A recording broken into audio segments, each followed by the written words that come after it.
Hey there, and welcome to Crime for Sleep. I know you're having trouble falling asleep, so let me keep you company with true crime stories from around the world. Before we dive in, I'm curious, where did you first hear this one? If you enjoy these stories, don't forget to like, comment, and subscribe. Now get comfortable, and let's get into tonight's case. Crime 1, the house at 47 Oakwood Drive in the quiet suburb of Millfield, Connecticut, seemed perfectly ordinary from the outside. Built in 1973, the modest ranch-style home had changed hands several times over the decades, but never attracted much attention from neighbors. Single-story pale yellow siding with a small front yard where dandelions pushed through cracks in the concrete walkway. Nothing remarkable. Nothing to suggest what lay beneath. When Elaine Mercer purchased the home in April 2018, the online listing had emphasized its cozy footprint and easy maintenance floor plan.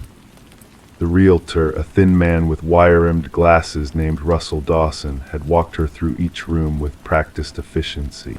Kitchen with dated appliances, living room with large windows facing east, 2 modest bedrooms, 1 bathroom with original tile work, and a small laundry room off the kitchen. "Just what you see is what you get," Russell had said, tapping his pen against his clipboard. "No basement, no attic storage, but the shed out back is included, of course." Elaine, a 34-year-old librarian who had recently divorced, liked the simplicity.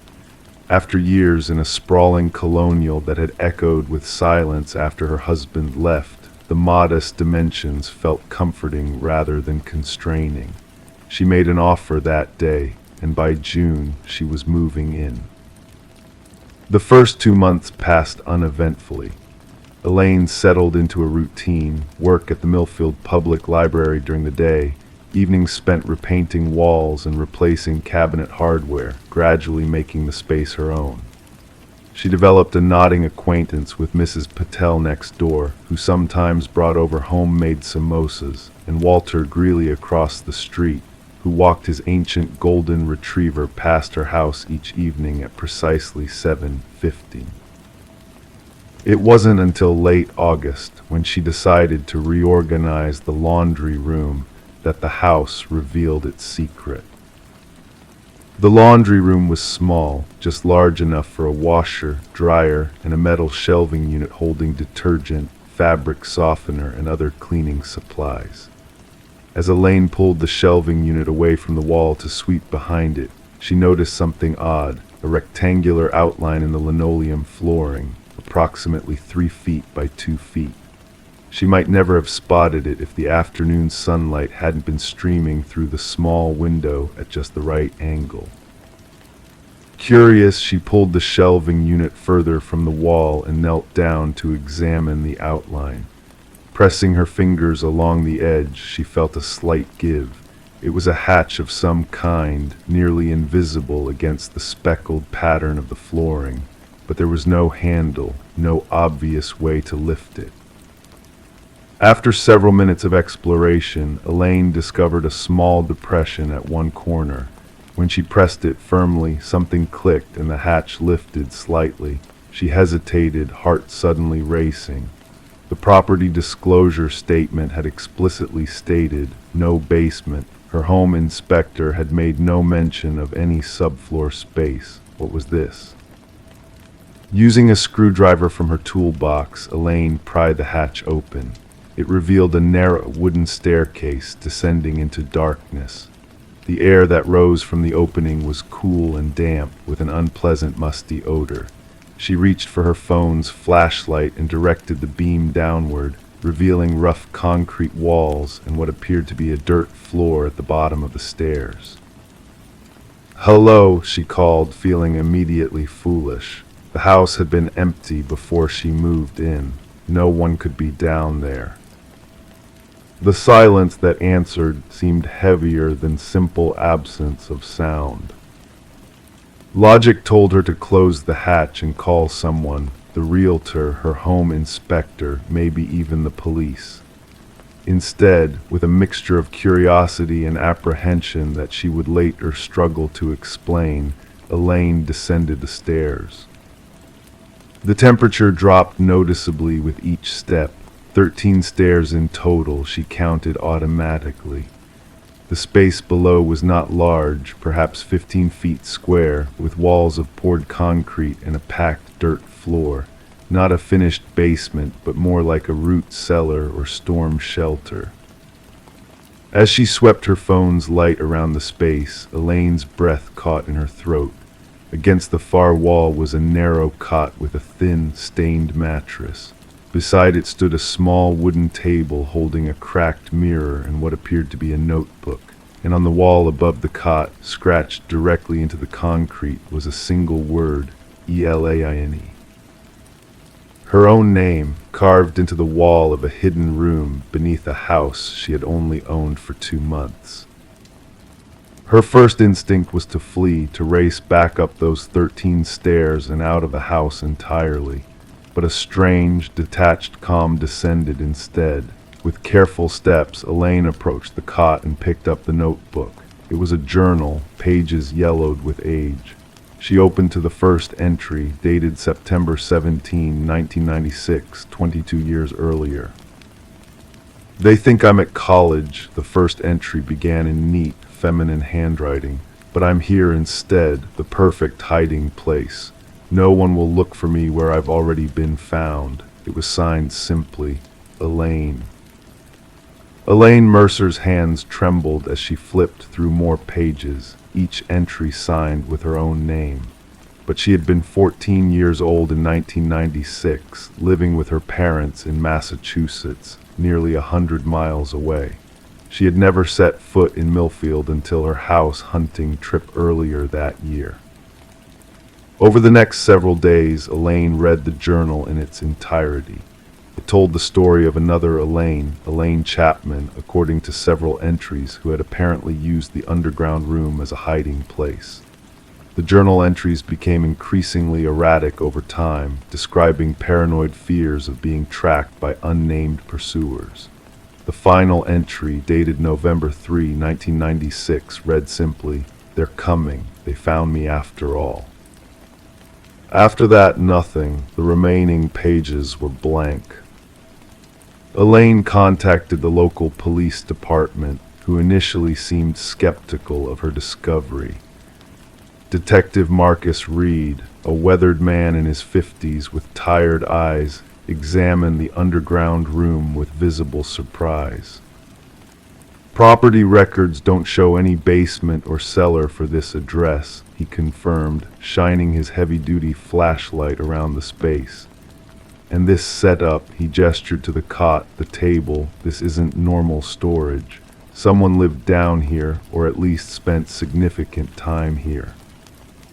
When Elaine showed him the journal and explained the name coincidence, Detective Reed's expression grew more serious. He carefully bagged the journal as evidence and asked Elaine a series of questions. Had she ever heard of Elaine Chapman? Did she have any connection to Millfield prior to purchasing the house? Had she noticed anything else unusual about the property? No, and no. The investigation that followed revealed a disturbing history that had been buried, literally and figuratively, beneath the ordinary facade of 47 Oakwood Drive. Elaine Chapman had indeed existed. A sophomore at Northwestern Connecticut State University, she had been reported missing by her roommate in September 1996 when she failed to return to their shared dorm room after fall break. Campus security footage showed her getting into a dark sedan in the university parking lot, but the vehicle's license plate wasn't visible. The case had gone cold within months, with most investigators assuming she had run away or, less optimistically, met with foul play by an unknown assailant. No connection had ever been made to the house on Oakwood Drive, which at that time had been owned by a couple named Gerald and Patricia Winters. Both were now deceased, Gerald from cancer in 2008, Patricia from a stroke in 2015. Their son, Trevor Winters, still lived in Millfield. When Detective Reed interviewed Trevor Winters, now 45 and working as an accountant, he claimed complete ignorance of any hidden room in his parents' former home. "Dad built that house himself," Trevor insisted, visibly uncomfortable under questioning. "If there was some kind of cellar or basement, I never knew about it, and I certainly never heard of anyone named Elaine living there." Property records confirmed that Gerald Winters had indeed been the original builder and owner of the house, constructing it in 1973 when Trevor was just a baby. The family had sold the house in 1998, 2 years after Elaine Chapman's disappearance, and had cycled through 3 more owners before Elaine Mercer purchased it. The forensic team found trace evidence in the underground room that supported the journal's timeline.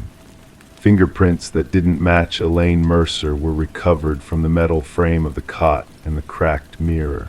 More disturbingly, luminol testing revealed significant blood traces in one corner of the dirt floor, long since dried but still detectable. As weeks passed, more details emerged. University records showed that Gerald Winters had worked as a maintenance supervisor at Northwestern Connecticut State from 1990 to 1997, giving him potential access to Elaine Chapman. Neighbors who had lived on Oakwood Drive in the 1990s recalled Gerald as quiet and a bit odd, but no one had suspected anything sinister. Patricia Winters had been known for her garden and her involvement in the local church. Trevor Winters, after repeated questioning, eventually admitted something he claimed to have repressed for decades. As a teenager, he had occasionally heard sounds from beneath the house, soft thumping, sometimes what sounded like crying. When he'd asked his father about it, Gerald had explained it away as just the house settling or probably raccoons under the porch. Trevor had believed him, or convinced himself to believe. "You don't want to think your own father," Trevor had trailed off during his final interview, unable to complete the thought. DNA testing of the blood samples from the underground room eventually confirmed what many had begun to suspect. They matched the profile of Elaine Chapman, whose parents had submitted DNA samples to the missing persons database years earlier. The most chilling revelation came 3 months into the investigation, when forensic analysts made a connection between the handwriting in the journal and samples of Gerald Winters' handwriting from old work documents. The journal entries hadn't been written by Elaine Chapman at all, but by her captor, in a meticulous feminine script that differed dramatically from his normal handwriting. The scratched name on the wall, however, appeared to have been made by a different hand, presumably Elaine Chapman's own desperate marking. For Elaine Mercer, the resolution of the long cold case brought no satisfaction. She could not continue living in the house, not with the knowledge of what had happened beneath her feet. She sold the property at a loss to a developer who planned to demolish it and build something new. Before leaving Millfield, she visited Elaine Chapman's now elderly parents, who lived in a retirement community in Hartford. They wept as Detective Reed explained the findings, finally having answers after 25 years of uncertainty. Mrs. Chapman held Elaine Mercer's hand tightly during the entire meeting. "You were meant to find her," the older woman whispered. "Out of all the people who could have bought that house, it was someone with her name. You brought our daughter home." But as Elaine drove away from Millfield for the last time, she couldn't shake the image of that underground room, of her name scratched into concrete, of a young woman who had disappeared without anyone looking in the right place. She wondered about the other houses in other towns with their own secrets buried beneath ordinary surfaces. At night, in her new apartment 50 miles away, she sometimes woke suddenly, imagining she heard faint tapping sounds coming from below, as if someone were trying to signal their presence from underneath the floorboards, hoping that finally, after all this time, someone might be listening. Crime 2, it was the silence that first caught Sarah Hendrick's attention. Her neighbor, 47-year-old Leonard Garfield, had always been a creature of routine. Every morning at precisely 6:15, she would hear the mechanical hum of his garage door, followed by the purr of his dark blue Volvo backing out of the driveway. Leonard would return at 5:40 each evening, never varying more than 5 minutes in either direction. For 7 years, this had been their unspoken connection, two strangers living side by side in the quiet suburb of Millfield, Oregon, united only by the predictable rhythm of coming and going.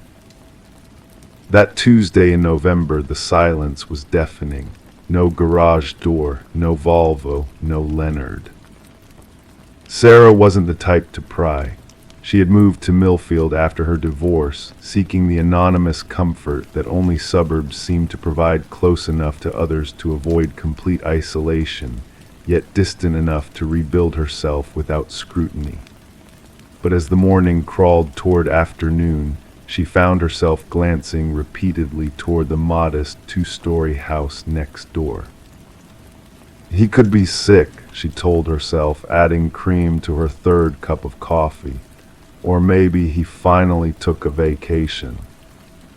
But Leonard Garfield wasn't the vacationing type. In all the years they'd been neighbors, Sarah had never seen evidence of a hobby, a visitor, or anything resembling leisure. He was a man who seemed to exist only in transit from home to work, from work to home. By Thursday, Sarah's concern had evolved into annoying discomfort. She had driven past his house on her way to work, noting that his newspaper was still in its plastic sleeve, now accompanied by 2 more editions forming a small pile on his perfectly manicured lawn. That evening, she finally walked across the strip of grass separating their properties and rang his doorbell. The sound echoed through what she could only imagine was an empty house. When no one answered, she peered through the narrow window flanking his front door. The interior was dim, but she could make out the meticulous order of his living room: a leather armchair, a small television, bookshelves lined with volumes arranged by height, nothing out of place, nothing to suggest distress. It was Detective Michael Reeves who came to take her statement the following morning. He was younger than Sarah had expected, with tired eyes that suggested he'd seen enough to age him beyond his years. "When was the last time you saw Mr. Garfield?" he asked, his pen hovering above a small notepad. "Monday evening," Sarah replied, suddenly aware of how little she actually knew about her neighbor. "He was bringing in his garbage can." We nodded to each other, like always. "Like always," Detective Reeves repeated, making a note. "Did you notice anything unusual? Was he acting differently?" Sarah thought back to that brief moment, Leonard's thin frame silhouetted against the setting sun, his methodical movements as he wheeled the black garbage bin alongside his house. Had there been something different, some subtle shift in his demeanor? "No," she said finally, "he was just Leonard." What Sarah didn't mention was the feeling that had been growing inside her over the past few days, a feeling that somehow she should have known something was wrong, that the predictability she had come to rely on had been masking something else entirely. The investigation into Leonard Garfield's disappearance began quietly, much like the man himself. There were no signs of forced entry at his home, no evidence of struggle or violence. His Volvo was missing, but his wallet and cell phone had been found on his bedside table, an unusual oversight for a man leaving of his own volition. "It's like he just evaporated," Detective Reeves told Sarah a week later when he returned to canvass the neighborhood again. His employer says he was a model employee 20 years at the same accounting firm, never late, never called in sick. "That sounds like Leonard," Sarah said. "Too much like Leonard," Reeves replied, a frown creasing his forehead. "Nobody's that perfect." It was the first hint that something deeper might be lurking beneath the surface of Leonard Garfield's meticulously ordered life. The case took its first unexpected turn when Leonard's Volvo was discovered in the parking lot of a hiking trail entrance about 40 miles outside of Millfield. The car was unlocked, the keys still in the ignition. A backpack was found in the trunk, containing a water bottle, granola bars, and a map of the trail system. But according to the park ranger who supervised the area, no one matching Leonard's description had been seen on any of the trails. He wasn't an outdoorsman, Sarah insisted when Detective Reeves shared this information. "I never saw him in anything but dress shoes and slacks. He wouldn't have gone hiking." The detective nodded slowly. "We're starting to think the same thing." The search expanded into the densely wooded area surrounding the trail, but yielded nothing. No clothing fibers, no footprints, no sign that Leonard Garfield had ever set foot in those woods. Then came the revelation that sent the investigation in a completely new direction. Leonard Garfield wasn't Leonard Garfield. His real name was Thomas Mercer, Detective Reeves explained, sitting at Sarah's kitchen table 3 weeks after the disappearance. He changed it legally 15 years ago, right before moving to Oregon. Before that, he lived in Wisconsin. Sarah stared at the photograph the detective had placed in front of her, a younger version of her neighbor, standing next to a woman with shoulder-length brown hair. They were smiling, their arms wrapped around each other in a casual embrace. "Who is she?" Sarah asked. "His wife, Rebecca Mercer. She disappeared 16 years ago. The case was never solved." The quiet neighborhood of Millfield suddenly felt different to Sarah, the familiar streets taking on an ominous quality. The houses, with their carefully maintained exteriors, now seeming like potential hiding places for countless secrets. "Was he a suspect?" she asked, her voice barely above a whisper. "He was questioned extensively," Reeves replied, "but there was never enough evidence to charge him. Rebecca's body was never found." Sarah thought about the man who had lived next door for 7 years, the man who never had visitors, who adhered to his routine with mechanical precision, who exchanged nothing more than polite nods with his neighbors. "What do you think happened to him?" she asked. Detective Reeves' expression darkened. "I think someone else knew who he really was." The investigation continued to unravel the carefully constructed life of Thomas Mercer, revealing a history more complex than anyone had imagined. Before Wisconsin, there had been Colorado. Before Colorado, Arizona. Each move preceded by a tragedy, a missing person, an unsolved disappearance, a case gone cold. "It's circumstantial," Detective Reeves admitted. "We can't prove he was involved in any of these cases, but the pattern is troubling." 4 months after Leonard's disappearance, a hiker stumbled upon a shallow grave in a remote area of the forest, miles from where the Volvo had been found. The remains were identified as those of Leonard Garfield, or Thomas Mercer, a man who had lived many lives, all of them carefully controlled, all of them ultimately leading to this lonely end. The cause of death was determined to be a single gunshot wound to the back of the head, execution style. Professional, deliberate. We may never know who killed him, Detective Reeves told Sarah during their final conversation, but I've got a theory. What's that? Sarah asked. I think he was running from something or someone for a very long time, and I think they finally caught up with him. Sarah nodded slowly, thinking about the quiet man who had lived next door, who had disappeared into silence, and whose absence had revealed so much more than his presence ever had. In the months that followed, Sarah found herself watching her other neighbors with a new awareness, wondering about their routines, their histories, the lives they had lived before Millfield. The suburb remained as quiet as ever, but now she understood that silence could conceal as much as it revealed.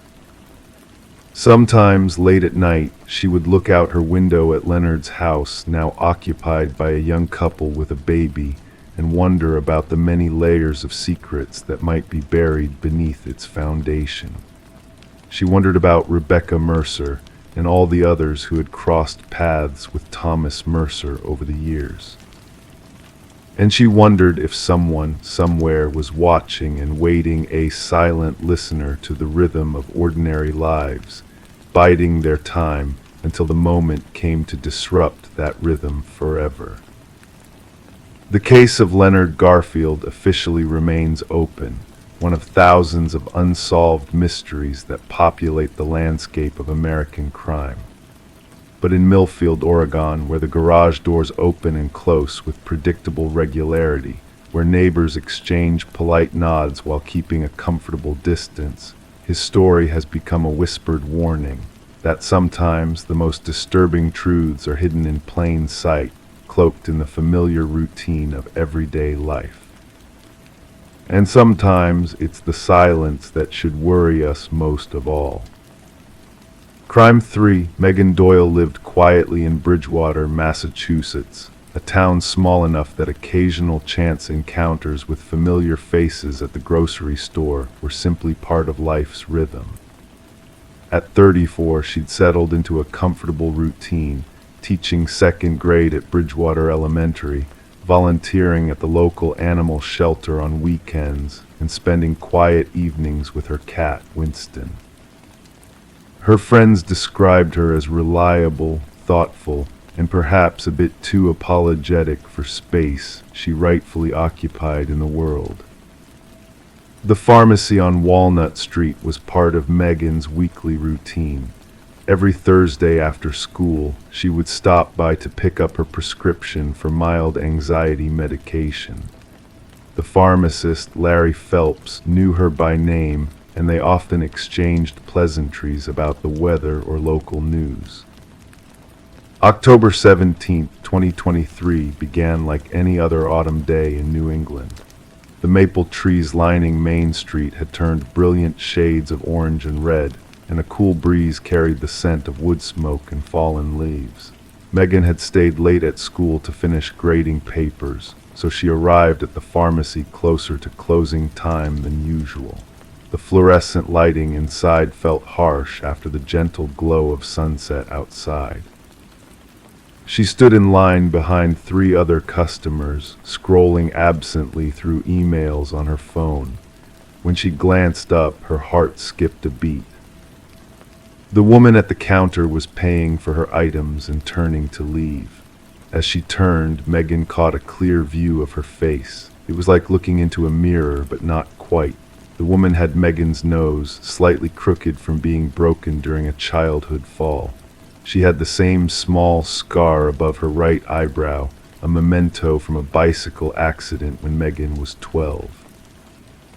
Even more unsettling was the nervous smile that briefly flashed across the woman's face as she tucked her receipt into her purse, a smile Megan had seen countless times in photographs of herself.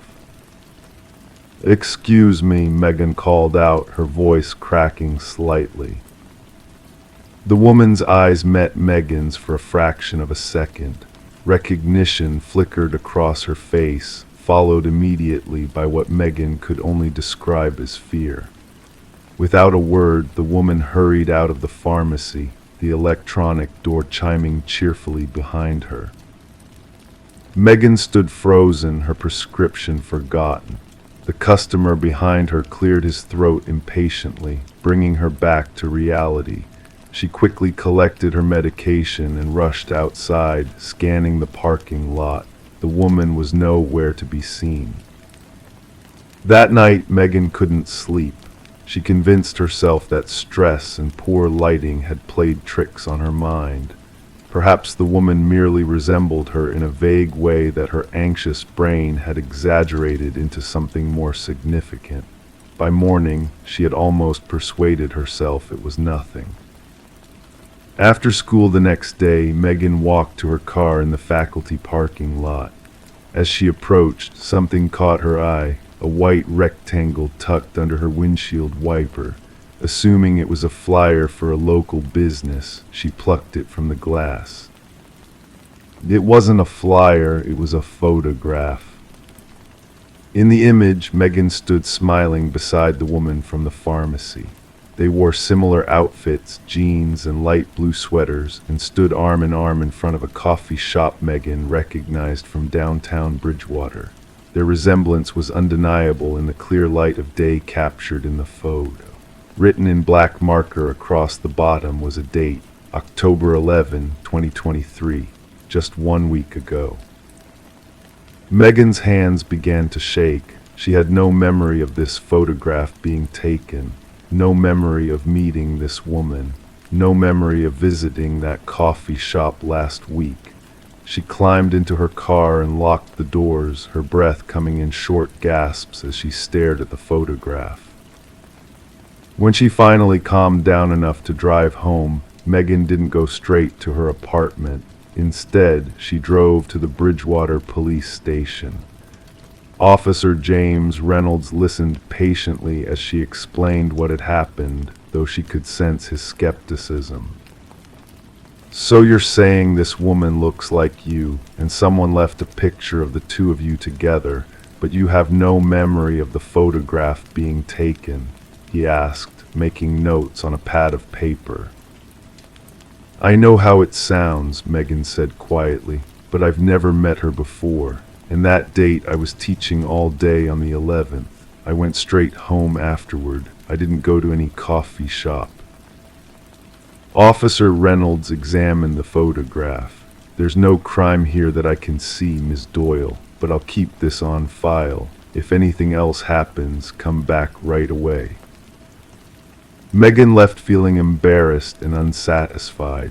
That night she searched through her phone's calendar and photos, looking for any evidence of what she had done on October 11. According to her calendar, she had indeed taught all day, then attended a staff meeting until 4:30 p.m. Her photos from that day showed only classroom activities and a sunset she had captured on her drive home. Over the next few days, Megan began noticing strange occurrences. A neighbor mentioned seeing her at the local park on Saturday morning, though Megan had been home cleaning all day. The barista at her regular coffee shop thanked her for the generous tip she had left on Tuesday, a day Megan hadn't visited the shop at all. The school secretary asked how her mother was feeling after their lunch together on Wednesday, but Megan's mother lived 3 states away and they hadn't seen each other in months. Each incident left Megan increasingly unnerved. Was she experiencing some kind of memory loss, or was someone deliberately trying to confuse her? On Monday, a week after seeing the woman at the pharmacy, Megan found another photograph under her apartment door when she returned from work. This one showed the woman, her doppelganger, sitting at Megan's desk in her classroom grading papers. The handwriting on the stack of papers was unmistakably Megan's own. That night she barely slept. When her alarm went off the next morning, she called in sick to work for the first time in 3 years. Instead of going to school, she returned to the police station and spoke with Detective Lisa Carver, who took her concerns more seriously than Officer Reynolds had. "Identity theft comes in many forms," Detective Carver explained. Sometimes it's financial, sometimes it's more personal. Let's start by checking security footage from the places where people claim to have seen you. Over the next few days, Detective Carver collected footage from the coffee shop, the park, and even Megan's school. The results were disturbing. The cameras clearly showed a woman who looked remarkably like Megan, engaging in normal activities in all these locations, often on days when the real Megan was elsewhere. "She's good," Detective Carver said, reviewing the footage. "She has your mannerisms down perfectly, even the way you tuck your hair behind your ear when you're thinking." "How is this possible?" Megan asked, her voice barely above a whisper. "Who would do this? Why?"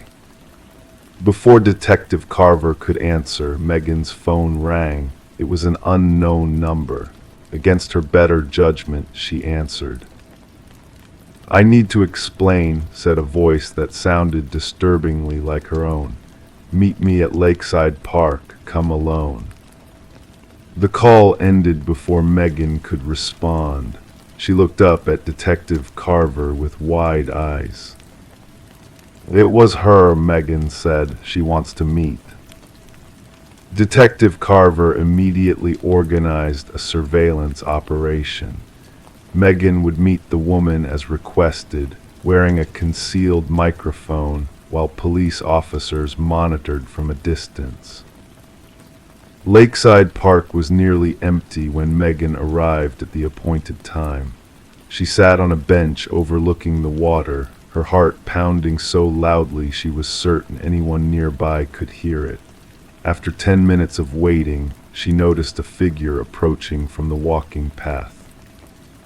The woman sat down beside her without a word. Up close, the resemblance was even more uncanny than in the photographs. "Who are you?" Megan asked, trying to keep her voice steady. "My name is Emily," the woman replied. "Emily Doyle." Megan felt a chill run through her body. That's not possible. I don't have a sister." "Not a sister," Emily said, looking out at the lake rather than at Megan. "A cousin. Our fathers were identical twins. Did you know that?" Megan shook her head slowly. "My father died when I was 3. I barely remember him." "Mine too," Emily said. "Car accident 1992.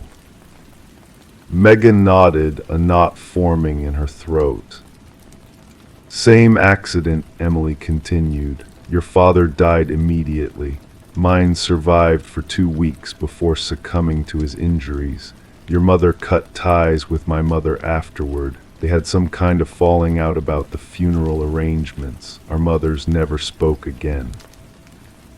"Why are you telling me this now?" Megan asked. "Why the photographs? Why have you been pretending to be me?"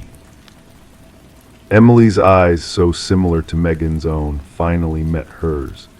"I found out about you last year when my mother was dying of cancer. She told me I had a cousin who looked just like me.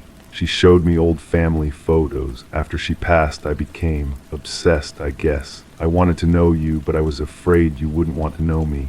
So I started watching you from a distance, learning your routines."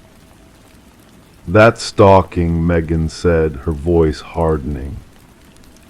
"I know," Emily admitted, "but then something strange happened. I realized how much better your life was than mine. You have a career you love, friends who care about you, a community that respects you.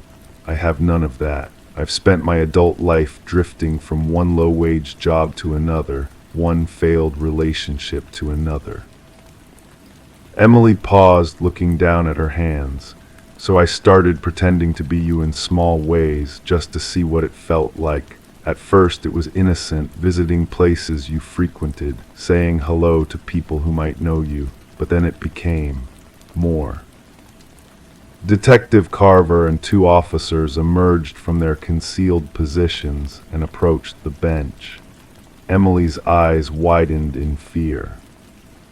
"Emily Doyle, we need to ask you some questions about identity theft and stalking," Detective Carver said firmly. The investigation that followed revealed the disturbing extent of Emily's deception. She had rented an apartment just 3 blocks from Megan's. She had studied Megan's social media accounts extensively, memorizing details about her life and relationships. She had even applied for credit cards in Megan's name, though thankfully she hadn't used them yet. Psychological evaluation revealed that Emily suffered from a combination of borderline personality disorder and delusional attachment. She genuinely believed that by becoming Megan, she could escape her own troubled life and start fresh.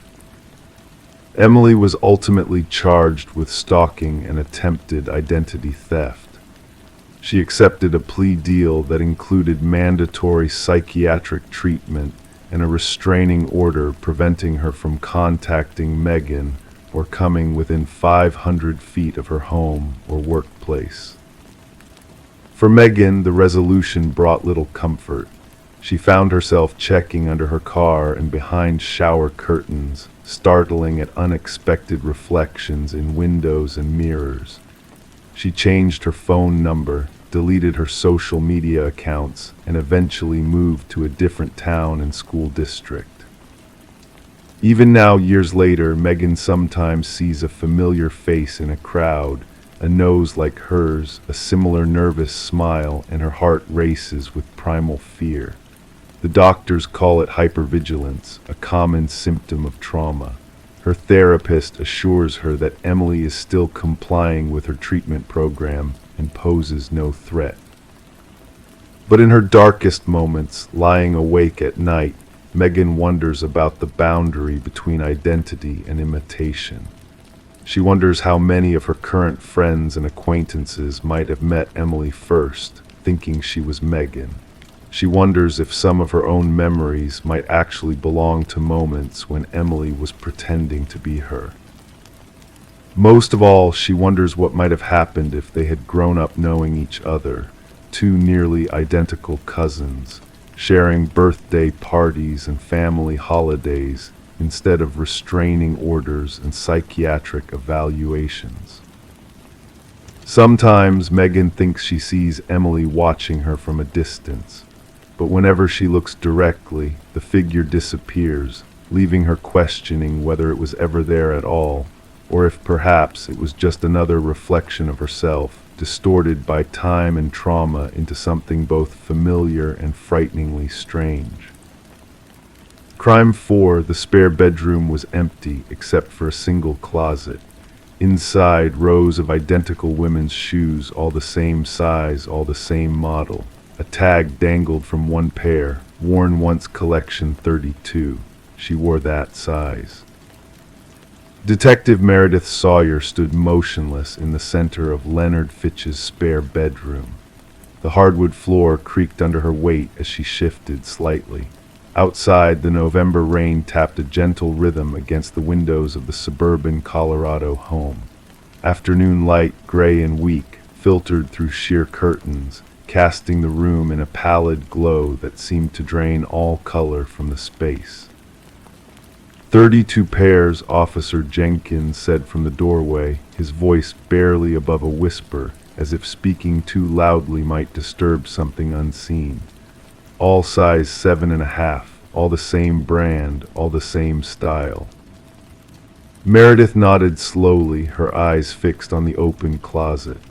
The black Mary Jane shoes with their thin straps and modest heels were arranged with meticulous precision, equidistant from one another, toes pointed outward, straps neatly buckled. The collection would have been unremarkable if not for its obsessive uniformity and the small numbered tags attached to each pair. And Eliza Porter wears a 7.5, Meredith said. It wasn't a question. Eliza Porter had been missing for 11 days, 28 years old, kindergarten teacher, lived alone in an apartment 3 blocks from the elementary school where she worked, reported missing when she failed to show up for work on a Monday morning in early November.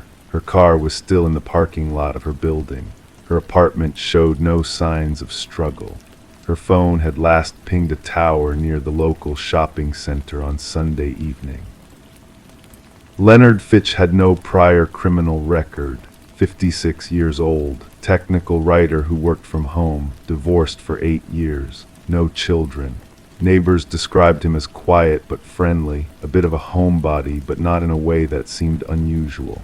He had become a person of interest when security footage from the shopping center showed his car parked near Eliza's the night she disappeared. The search warrant for his home had been granted that morning. "What do we know about him?" Meredith asked, finally turning away from the closet. Jenkins consulted his notes. Been at this address for 12 years, pays his bills on time, no complaints from neighbors, attends a local church sporadically. His ex-wife lives in Seattle now, remarried. The divorce was her idea, according to the papers. She cited irreconcilable differences.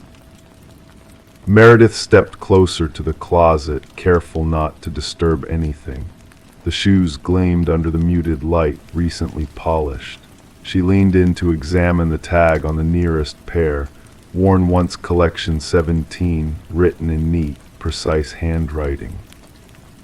"Has anyone located Fitch yet?" she asked. "Not yet. His car isn't here. Computer's gone too. Looks like he packed some clothes." Meredith turned slowly, taking in the Spartan room. White walls, no pictures, no furniture except a small desk in the corner. The desk drawers were empty except for a box of paper clips and a stack of blank index cards. The closet was the only thing that suggested anyone had ever used this room for anything. "Let's check the attic and basement again," she said, "and I want soil samples from the backyard." As Jenkins left to relay the instructions, Meredith remained in the room, listening to the rain intensify outside. Something about the shoes, their sameness, their perfect arrangement made her stomach tighten. She had worked homicide for 7 years, seen countless crime scenes, but this quiet display disturbed her more than many bloody ones had. In the 3 months before Eliza Porter disappeared, 2 other women had gone missing in neighboring counties, both in their late 20s, both with dark hair like Eliza's, both petite. Neither had been found. Caroline Weiss vanished after a Friday night movie with friends in August. Danielle Kim disappeared while jogging on a popular trail in late September. Different circumstances, different locations, but Meredith couldn't shake the feeling of connection, especially now, standing in a room full of identical shoes. The team expanded their search of Leonard Fitch's property.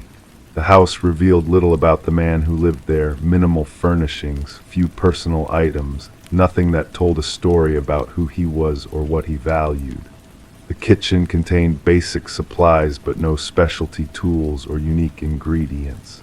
The living room held a television, a couch, and a reading chair with a small stack of technical manuals beside it. His bedroom was similarly austere, a neatly made bed, a dresser with precisely folded clothes, a nightstand with a lamp and a clock.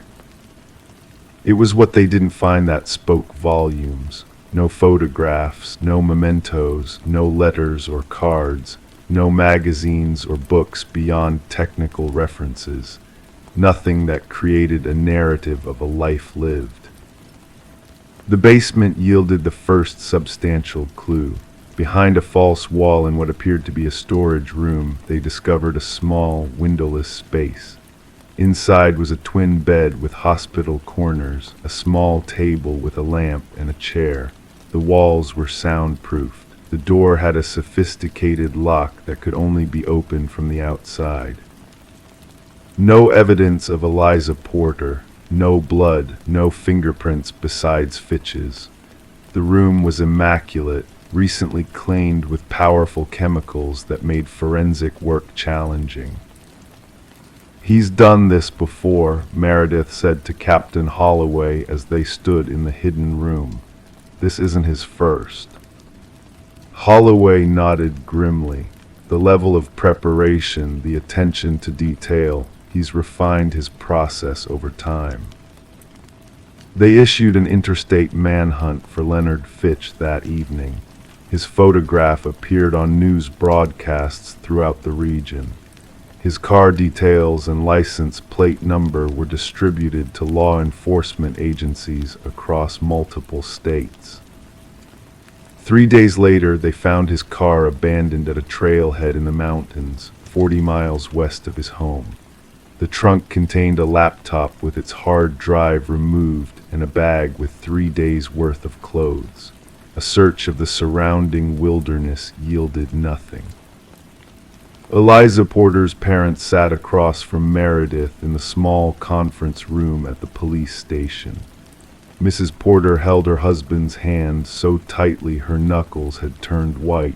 Mr. Porter stared straight ahead, his face a mask of contained anguish.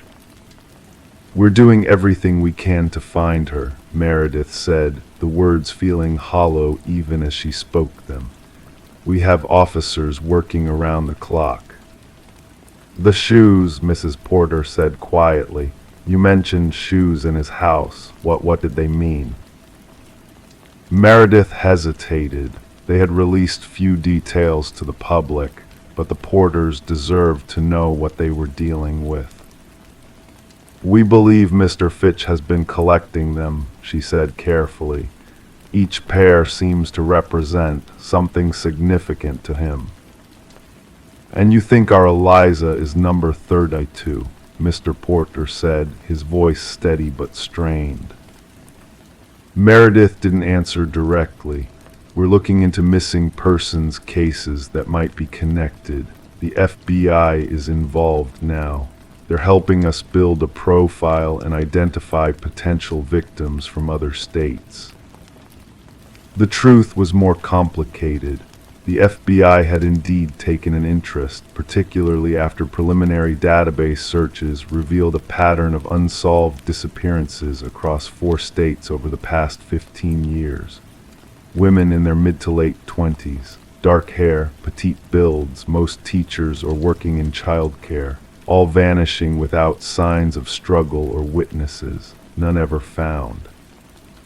Winter settled over Colorado as the investigation continued. Leonard Fitch remained elusive. His financial records showed no recent activity. His passport hadn't been used. It was as if he had vanished into the wilderness. The forensic team continued their meticulous examination of his house. Under ultraviolet light, they discovered traces of blood in the shower drain, too degraded for DNA analysis. In the garage, behind a workbench, they found a hidden compartment containing hair samples, 32 small envelopes, each labeled with dates ranging back 12 years. DNA testing confirmed that one sample belonged to Eliza Porter. 2 others matched Caroline Weiss and Danielle Kim. The remaining 29 samples were being cross-referenced with missing persons databases.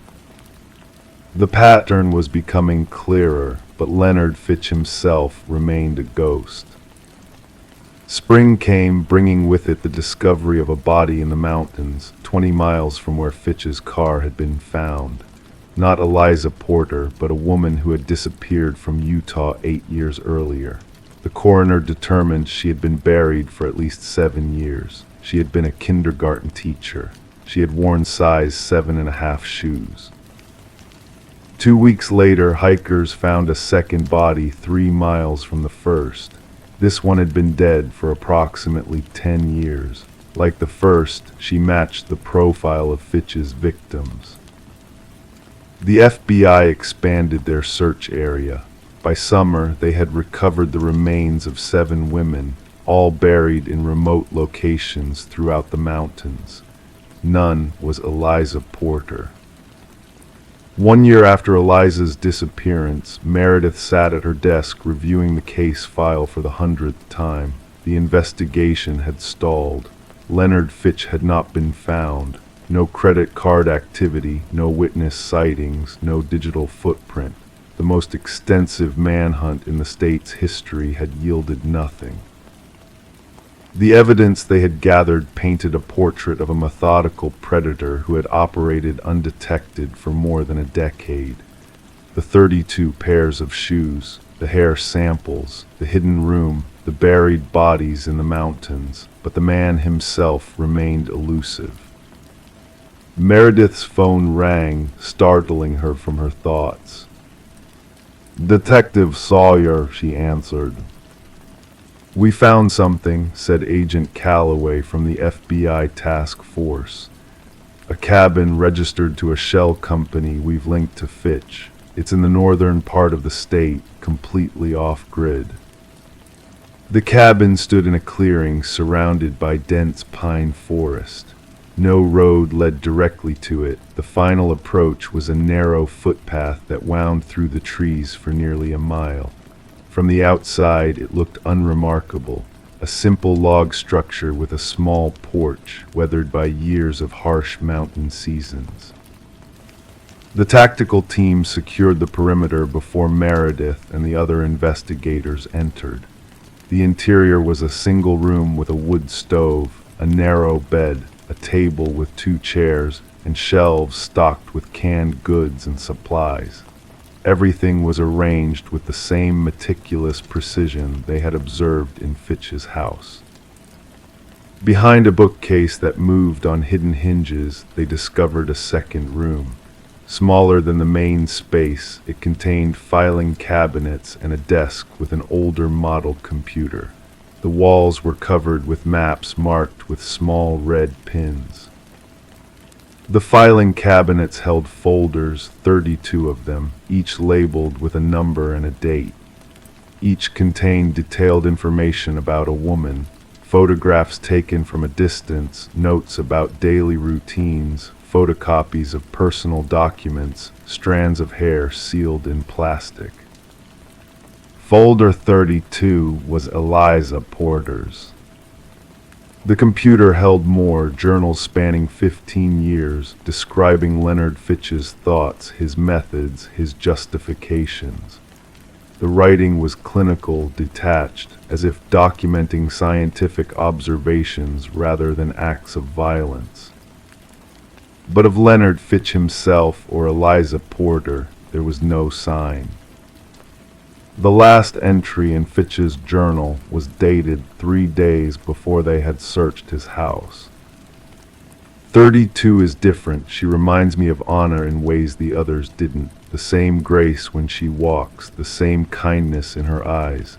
I've watched her longer than the others. I've been more careful, but I made a mistake yesterday. Someone saw me. It's time to finish the collection and move on. The mountains will keep my secrets as they always have. Who Anna was remained a mystery. No one by that name appeared in Fitch's known history. His ex-wife's name was Catherine. He had no sisters, no daughters. The FBI psychological team theorized that Anna might have been his first, perhaps a woman who had rejected him, triggering the pathology that led to his crimes. The maps in the cabin revealed the locations of more burial sites throughout the mountains. Recovery teams spent months excavating remains, bringing closure to families who had lived with uncertainty for years.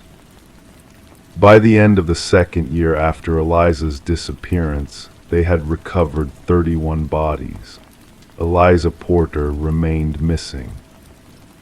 On a crisp autumn day, more than 2 years after Eliza vanished, a forest ranger in Wyoming came across an abandoned campsite deep in the wilderness. Among the items left behind was a journal with no name on its cover. Inside were entries that matched the writing style of Leonard Fitch, though they grew increasingly incoherent toward the end. The final entry read, "The collection is complete. Anna forgives me now. I can feel it. 33 is enough. The last one is mine alone. No one will find her. No one will find me. We belong to the mountains now." 33, one more than the shoes in the closet, one more than the files in the cabin. The search expanded into Wyoming, but the vastness of the wilderness made it nearly impossible to narrow down where Fitch might have gone. If he had indeed taken his own life, as the journal suggested, his remains could be anywhere in thousands of square miles of remote terrain. Eliza Porter's parents visited Meredith at the station on the 3rd anniversary of their daughter's disappearance. They looked older than their years, worn down by grief and uncertainty. "We need to know," Mrs. Porter said simply, even if the news is what we fear most. Not knowing is its own kind of torture." Meredith nodded. "We haven't given up," she assured them. "We never will." But as she walked them to their car, she knew the likelihood of finding Eliza or Leonard Fitch diminished with each passing day. The mountains kept their secrets well. 5 years after Eliza Porter disappeared, a severe wildfire tore through a remote section of the Wyoming wilderness. In its aftermath, as environmental teams assessed the damage, they discovered a cave partially collapsed from the intense heat. Inside were human remains, 2 sets. DNA testing confirmed one was Leonard Fitch, the other was Eliza Porter.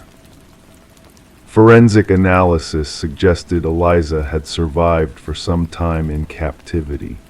There were signs of healed injuries, indicating she had lived for months, perhaps even a year, after her abduction.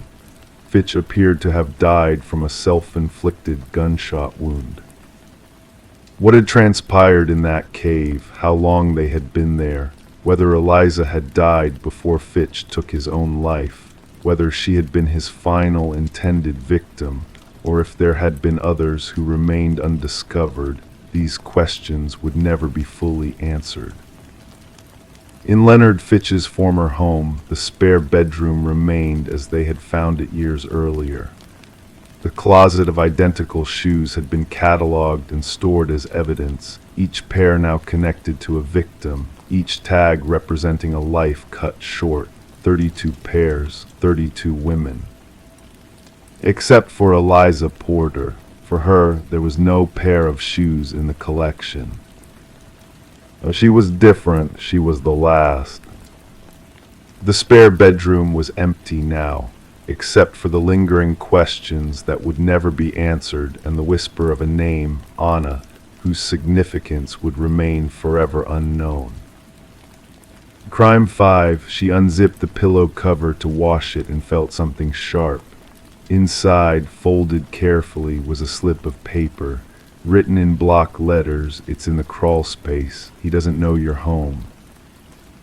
Elaine Chambers had always been meticulous about house cleaning.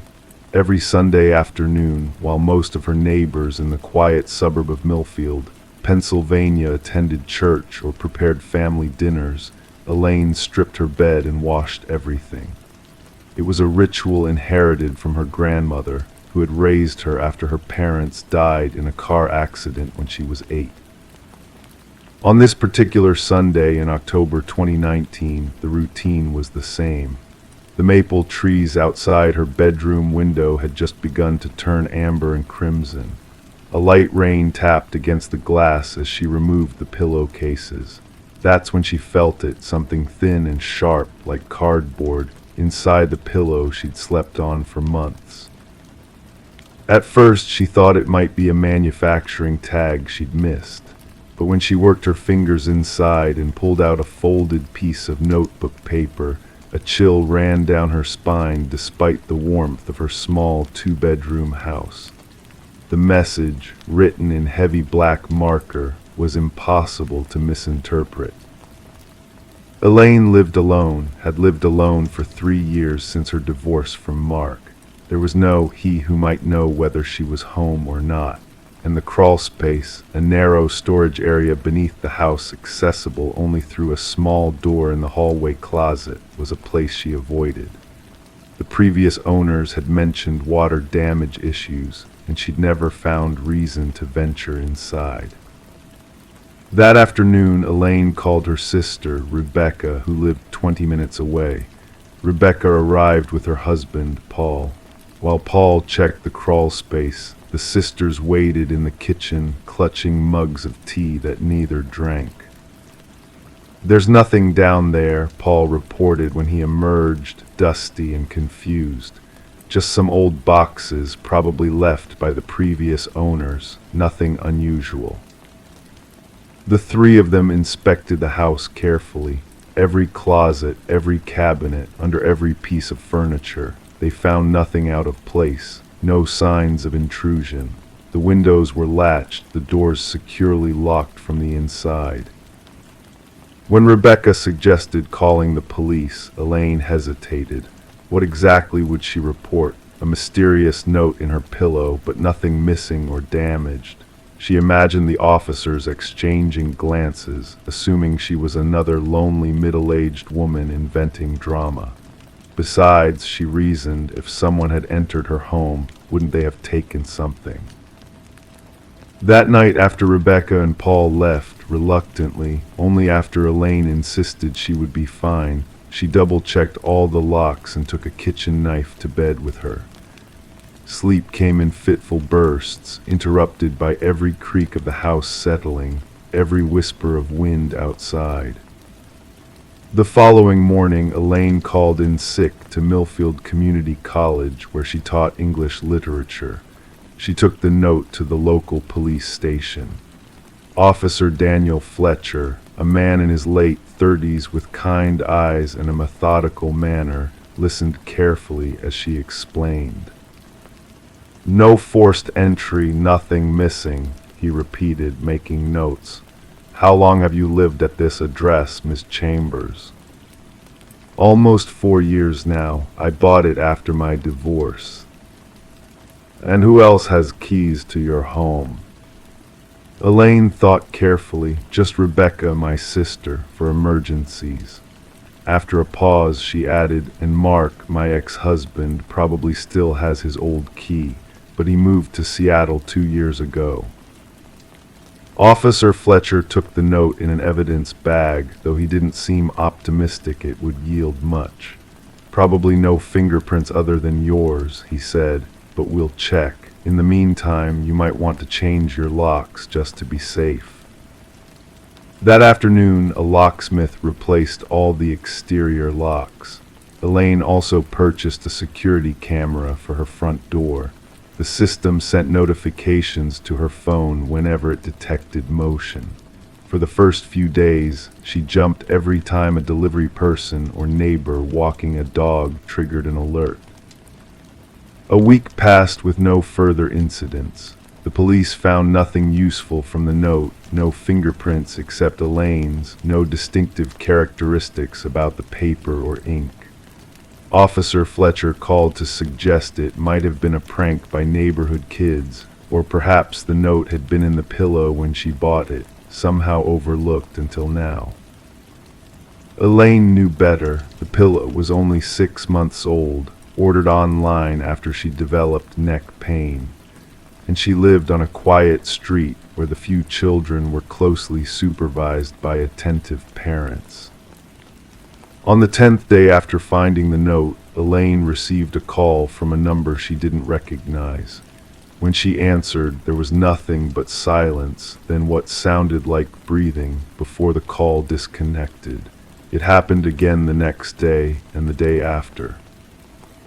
She reported these calls to Officer Fletcher, who said they would try to trace them, but warned that many such calls came from untraceable burner phones or spoofed numbers. Rebecca urged her sister to stay with them until things settled down. It could be nothing, she said, but why take chances? But Elaine refused to be driven from her home. She'd worked too hard for her independence after the suffocating years with Mark. Her ex-husband had controlled every aspect of their life together, what she wore, who she spoke to, even what books she read. Leaving had required courage she hadn't known she possessed. She wouldn't surrender her freedom now because of a note and some phone calls. 3 weeks after finding the note, Elaine awoke at 3:17 a.m., certain she'd heard something. She lay perfectly still, listening. There it was again, a faint scratching sound, not from outside, from below, from the crawl space. Her heart hammering, she reached for her phone and texted Rebecca, someone in crawl space, calling 911. Before she could dial, however, her bedroom door slowly opened. In the dim light from her bedside clock, she saw a figure standing in the doorway, tall, male, motionless. When the police arrived 12 minutes later, responding to Rebecca's frantic call, they found Elaine's front door unlocked. The house was silent. In the bedroom, the covers were pulled back as if Elaine had just gotten out of bed, but Elaine wasn't there. The investigation that followed revealed several disturbing details.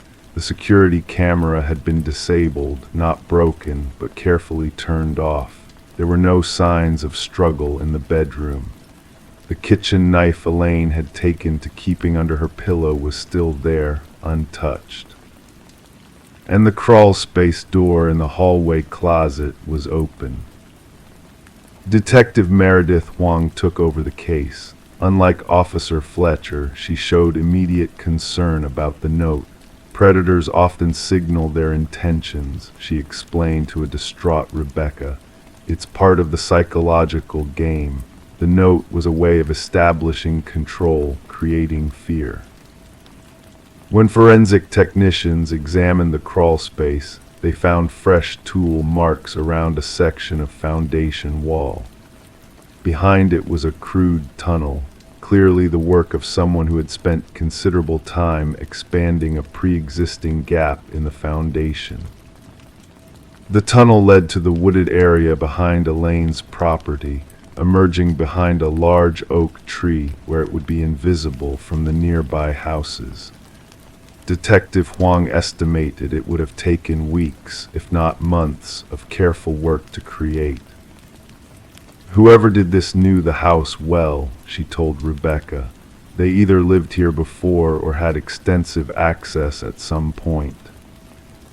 Rebecca immediately thought of Mark. He was controlling, sometimes scary when angry, but not violent, she said, her voice uncertain.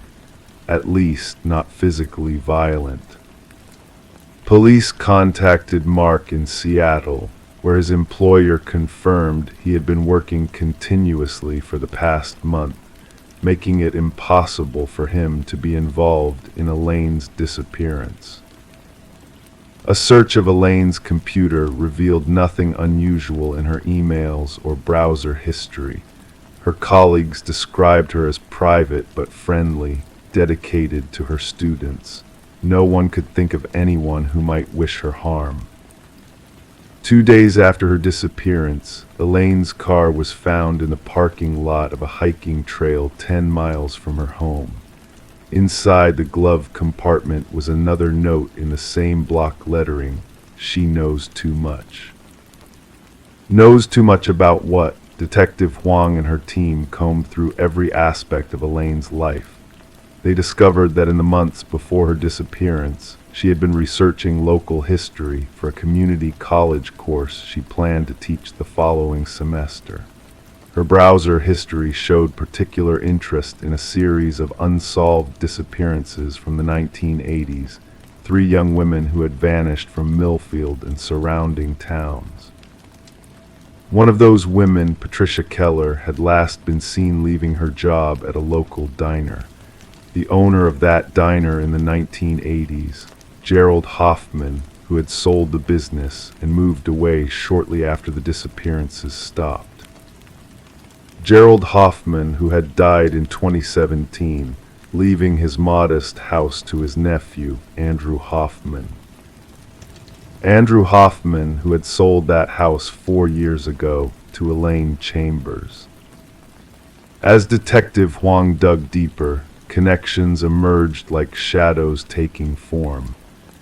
Andrew Hoffman had been a maintenance worker at Millfield Community College until 6 months before Elaine's disappearance, when he'd quit without notice. When police located Andrew at his new residence 2 states away, they found a man living in apparent fear. "He's coming back," was all he would say at first. He told me what would happen if I ever talked.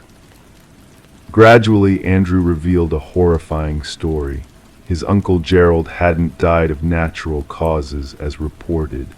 Andrew had discovered journals hidden in the house after Gerald's supposed death, journals detailing not just the 3 known disappearances, but 4 others that had never been connected. And alongside the journals were photographs, trophies. "I should have gone to the police," Andrew whispered to Detective Huang. "But he came back. He said he'd been watching me, said he'd never really left." "Who came back?" Huang pressed. "Uncle Gerald, or whoever he really is. He made me sell the house. Said he needed someone living there, someone alone. He chose her specifically." 5 days after Elaine's disappearance, hikers found a woman wandering on a remote trail 30 miles from Millfield. Disoriented, dehydrated, with ligature marks on her wrists and ankles, but alive. It was Elaine. When she was strong enough to speak, her story was fragmented. She remembered the figure in her doorway, the prick of a needle, then waking in darkness. A small room with no windows. A man's voice, unfamiliar, asking about things she'd found. What did she know? Who had she told? "He kept saying I'd taken something that belonged to him," Elaine told Detective Huang from her hospital bed. "Something from the house, but when I told him I didn't know what he meant, he wouldn't believe me." On her 3rd day in captivity, her abductor had left for several hours. She'd managed to work free of her restraints and escape through what seemed to be a cellar door. She'd run blindly through woods until she collapsed from exhaustion.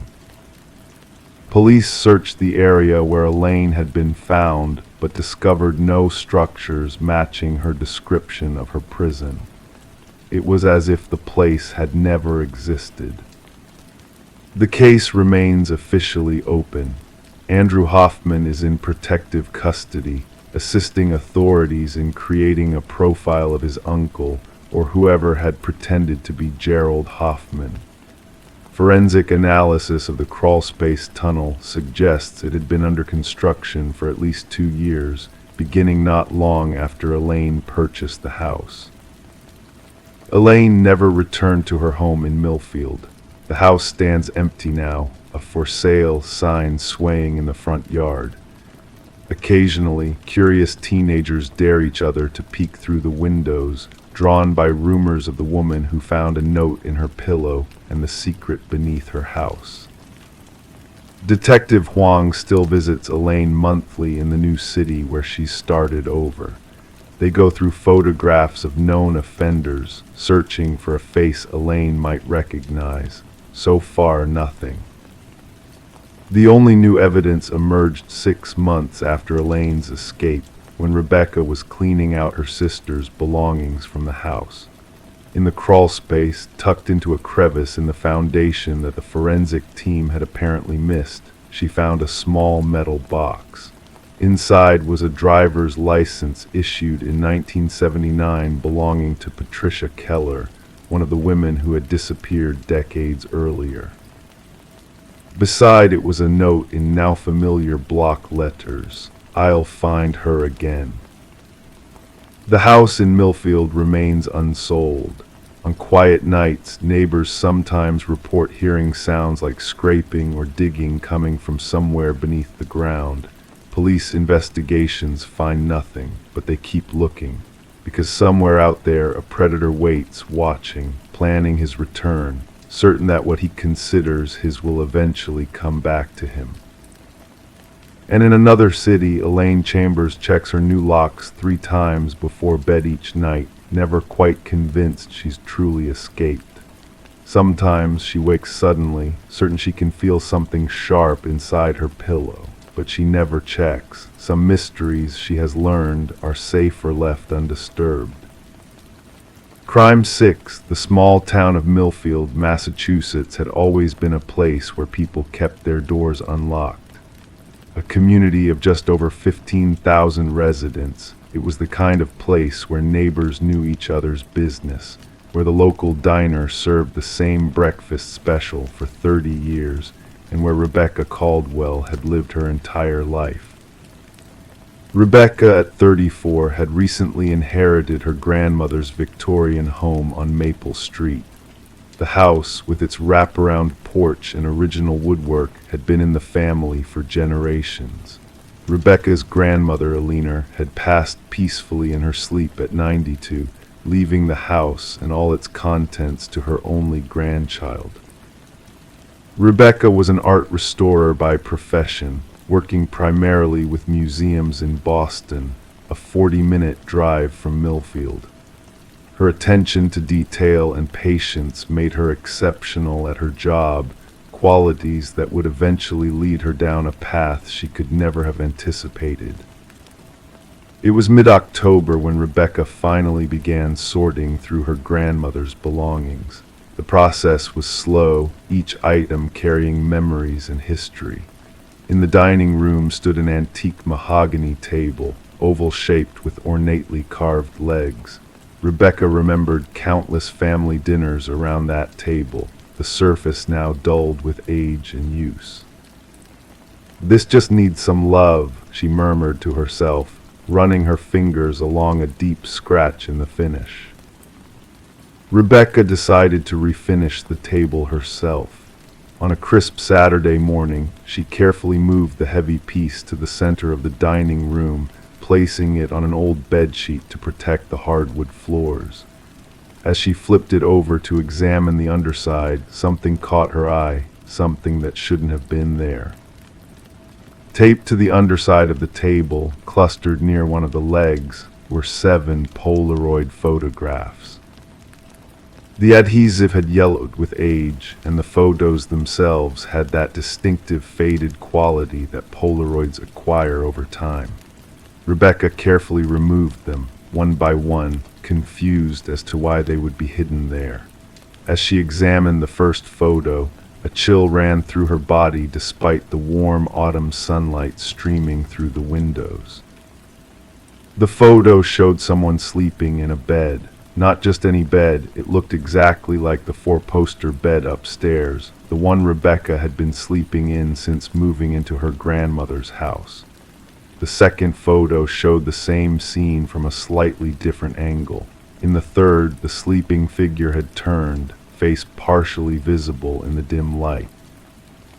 Rebecca didn't recognize the person. It wasn't her grandmother. She flipped through the remaining photos with trembling hands.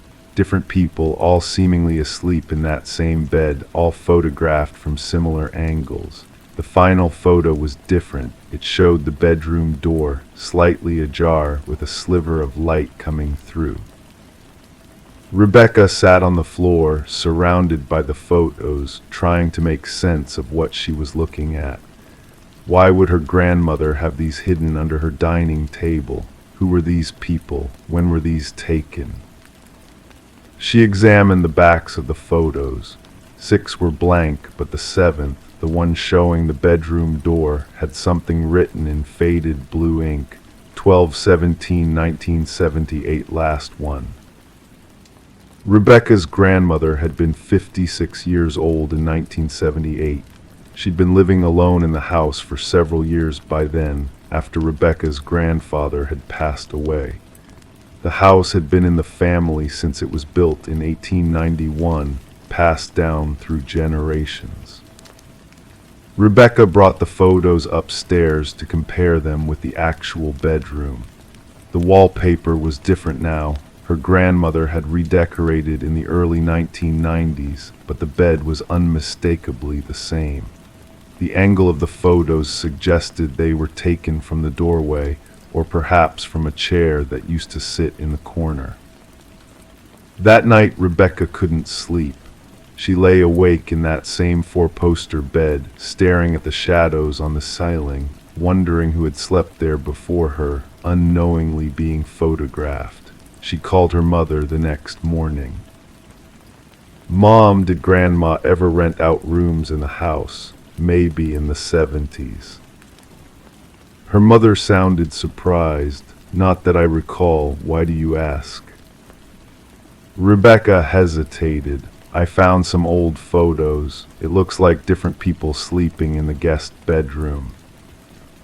A long pause followed. "What kind of photos?" "Polaroids hidden under the dining table." Another pause, longer this time. "Rebecca, your grandmother never rented out rooms, not ever." Rebecca spent the next few days researching the history of the house and the town. The local historical society had archives of newspapers going back decades. She found nothing unusual about the house or her grandmother during that period. Eleanor Caldwell had been a respected elementary school teacher, active in the community, known for her garden club participation and volunteer work at the library. A week later, Rebecca decided to show the photos to Detective Mark Lawson at the Millfield Police Department. Lawson, a man in his early 50s with salt and pepper hair and tired eyes, examined them carefully. "And you're sure these were taken in your house?" he asked.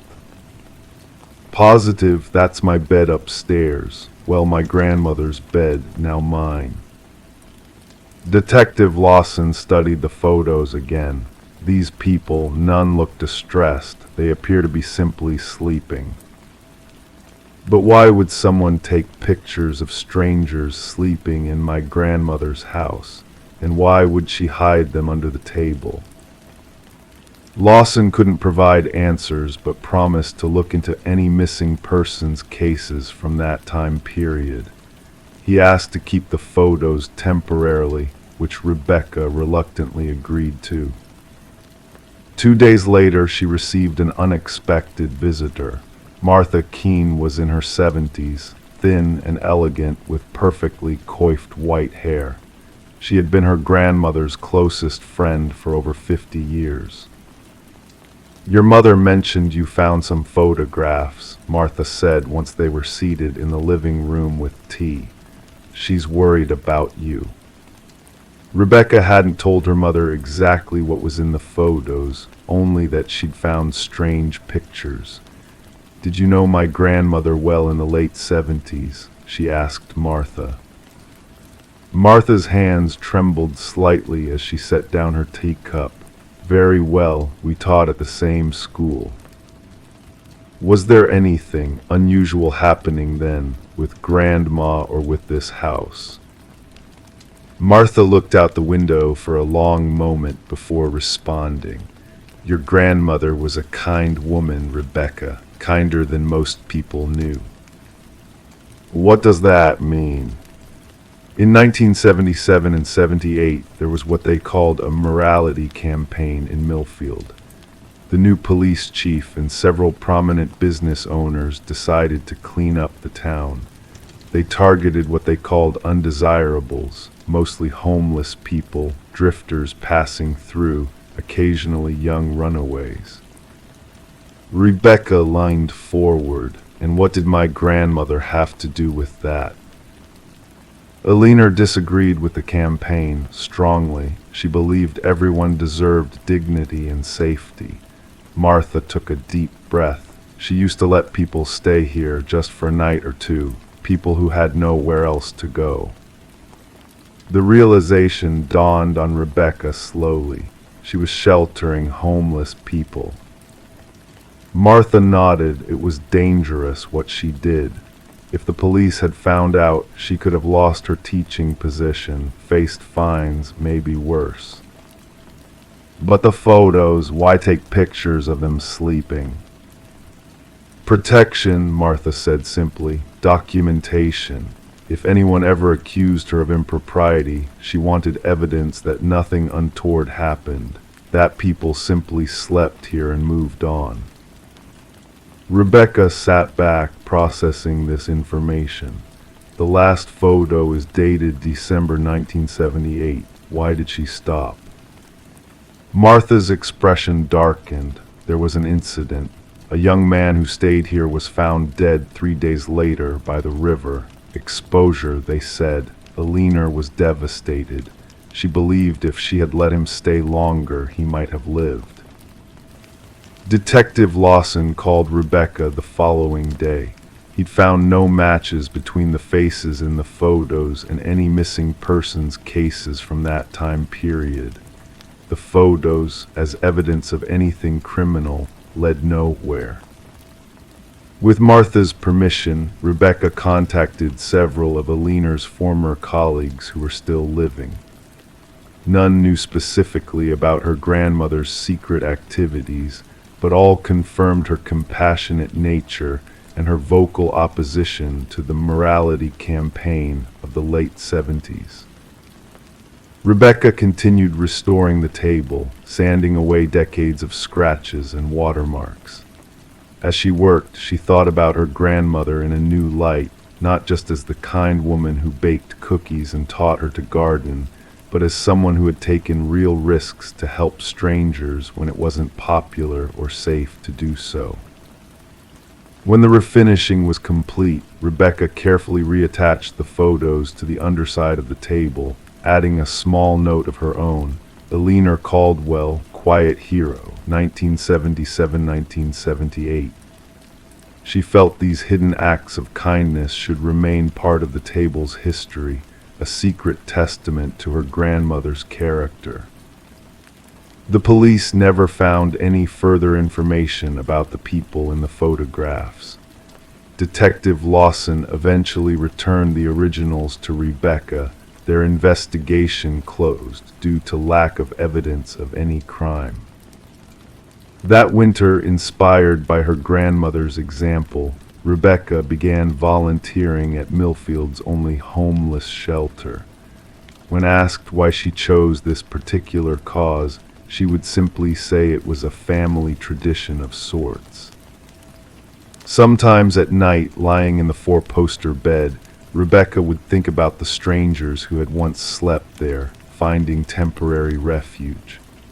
She wondered where they had gone afterward, if they had found safety, if they remembered the kind woman who had opened her door when others had closed theirs. And sometimes, in the moments between wakefulness and sleep, Rebecca could almost feel her grandmother's presence, not as a ghost or spirit, but as an example of quiet courage that had been hiding in plain sight all along, like the photos taped under the table. Crime 7, the winter of 2017 in Blackwell, Maine, was particularly harsh. Snow fell in thick blankets across the small coastal town, muffling sounds and isolating homes with drifts that reached first-floor windows. It was the kind of winter where locals checked on each other, where the hardware store ran out of salt, and where Sarah Latimer, a 34-year-old librarian, decided to finally tackle the renovation of her century-old Victorian home. Sarah had purchased the house 18 months earlier, drawn to its history and character despite the obvious need for extensive repairs. The previous owner, an elderly man named Edward Colton, had lived there for nearly 50 years before passing away without heirs. The house had sat empty for almost a year before Sarah, newly divorced and seeking a fresh start, had fallen in love with its weathered charm and quiet dignity. Friends described Sarah as methodical and patient. She approached the renovation room by room, doing much of the work herself, documenting her progress with careful photos posted to her renovation blog. She had shoulder-length auburn hair, wore vintage-inspired clothing, and was known for bringing homemade cookies to town meetings. Her colleagues at the Blackwell Public Library noted her particular interest in local history and architectural preservation. By January, Sarah had completed the kitchen and was beginning work on the upstairs hallway. Her blog posts detailed her excitement about stripping away decades of wallpaper to reveal the original wainscoting beneath. On January 12th, she wrote her final post. Layer 7, I think, of wallpaper coming off today. This floral pattern appears to be from the 1960s based on the color scheme. Beneath it, I found a geometric print that must be from the 1950s. It's like peeling back time itself. I wonder what secrets these walls hold. 3 days later, Sarah missed her Monday morning shift at the library. This was notably out of character for someone who had never taken an unscheduled day off in her 6 years of employment. When calls to her cell phone went unanswered, her colleague Marion Decker drove to the Victorian house on Elm Street. Marion would later tell investigators that she knocked repeatedly, called Sarah's name, and finally used the spare key she knew was hidden beneath a flower pot on the back porch. Inside, she found the house quiet but disturbed. Half-removed wallpaper hung in strips in the upstairs hallway. Tools were scattered across the hardwood floor. A scraper, a spray bottle of removal solution, work gloves. Sarah's phone sat on a small table nearby, its battery dead. But Sarah herself was nowhere to be found. Detective James Mercer was assigned to the case.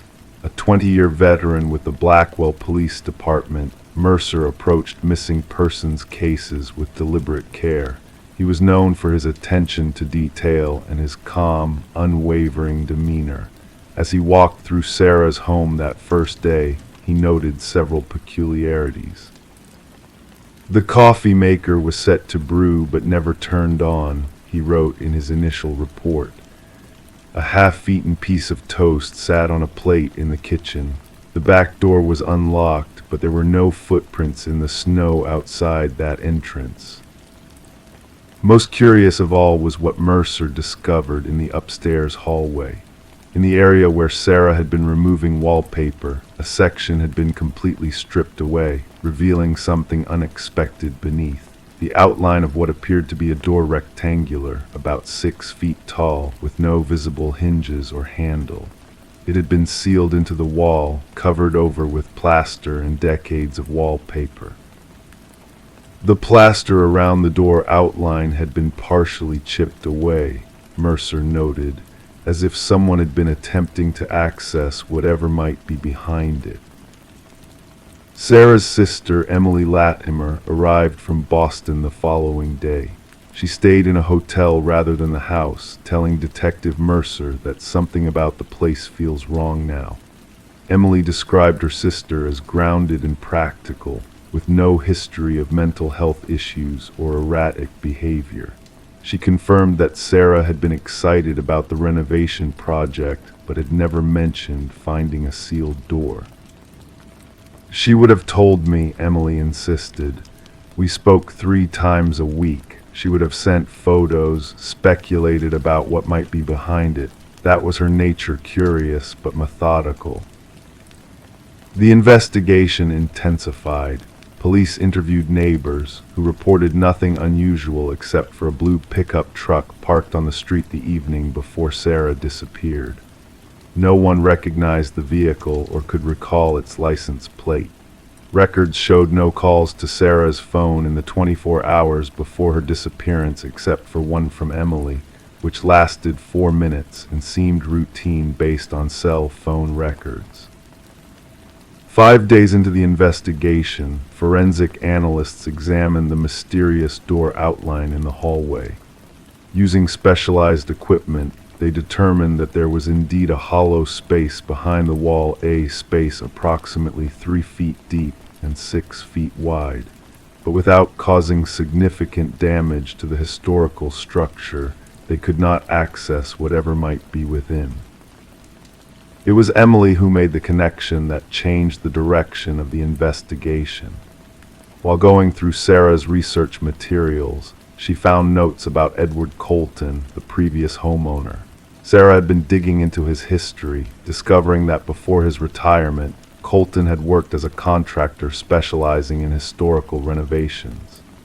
More significantly, she had uncovered newspaper clippings from 1972 regarding the disappearance of Colton's fiancée, Margaret Winters. Margaret had reportedly left Colton just weeks before their wedding, leaving behind only a brief note saying she needed to find herself, a not uncommon occurrence in the early 1970s. No one had questioned her disappearance at the time. No investigation had been launched. Margaret simply vanished from Blackwell and from public record. When Detective Mercer presented this information to his captain, a search warrant was quickly approved. On January 22nd, a week after Sarah's disappearance, construction workers carefully removed the section of wall containing the sealed door. What they found behind it would haunt the small town of Blackwell for years to come. A small room more accurately described as a closet contained human remains. Forensic analysis would later confirm they belonged to Margaret Winters, who had been in her early 20s at the time of her death. The cause of death appeared to be blunt force trauma to the skull. The space had been sealed, plastered over, and wallpapered, effectively hiding the crime for over 40 years. But there was no sign of Sarah Latimer. As the investigation into both cases deepened, Detective Mercer discovered something else. In the basement of the home, beneath a workbench, investigators found a journal belonging to Edward Colton.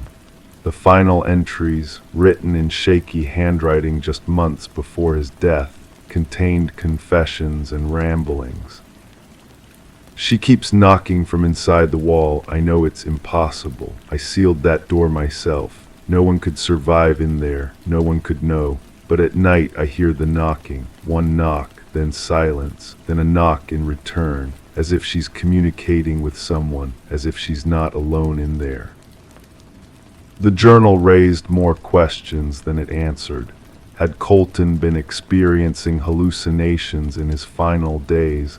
Was the knocking real or imagined? And what connection, if any, did it have to Sarah's disappearance? 3 weeks after Sarah vanished, a hiker found her car parked at a trailhead 50 miles north of Blackwell. The keys were in the ignition, and her wallet was in the glove compartment, but the vehicle otherwise showed no signs of disturbance. Search teams with dogs combed the surrounding wilderness for days, but found no trace of Sarah. Detective Mercer continued to follow leads. He interviewed former neighbors of Edward Colton, learning that the man had become increasingly reclusive in his later years, often speaking about something wrong with the house. He discovered that Sarah had withdrawn $3,000 from her savings account 2 days before her disappearance money that was never found. And he carefully examined the renovation blog, noting Sarah's increasing fascination with the house's history. Her final post had been made at 10:42 p.m. on January 12th. At 11:17 p.m. that same night, her phone had received a text message from an unknown number. The message contained just 3 words: "Don't open it." The text had never been opened. 6 months after Sarah's disappearance, the case remained officially open but had grown cold. The Victorian house on Elm Street sat empty once more, its renovation incomplete, its secrets still partially buried. Emily Latimer eventually cleared out her sister's belongings and put the house up for sale, but found no interested buyers. Locals began to avoid walking past the property at night. Some claimed to hear knocking from within the walls, one knock, followed by silence, followed by another knock in response. Detective Mercer retired the following year, but kept a file on the case at home. Sometimes, late at night, he would review his notes, studying the photographs of the sealed door, the empty room behind it, the journal entries of a possibly deranged old man. He would read Sarah's final blog post and wonder what she had discovered in those layers of wallpaper, what secrets she had uncovered, what history she had disturbed. The case of Sarah Latimer remains unsolved. The Victorian house still stands on Elm Street in Blackwell, Maine, its renovation incomplete, its hallway now restored and rewallpapered by a restoration company hired by the bank that reclaimed the property. The sealed door, or what remains of it, has been covered over once more, hidden behind fresh plaster and new floral-patterned paper. But sometimes visitors to the neighborhood report hearing something unusual coming from the empty house, a sound that seems impossible yet persists.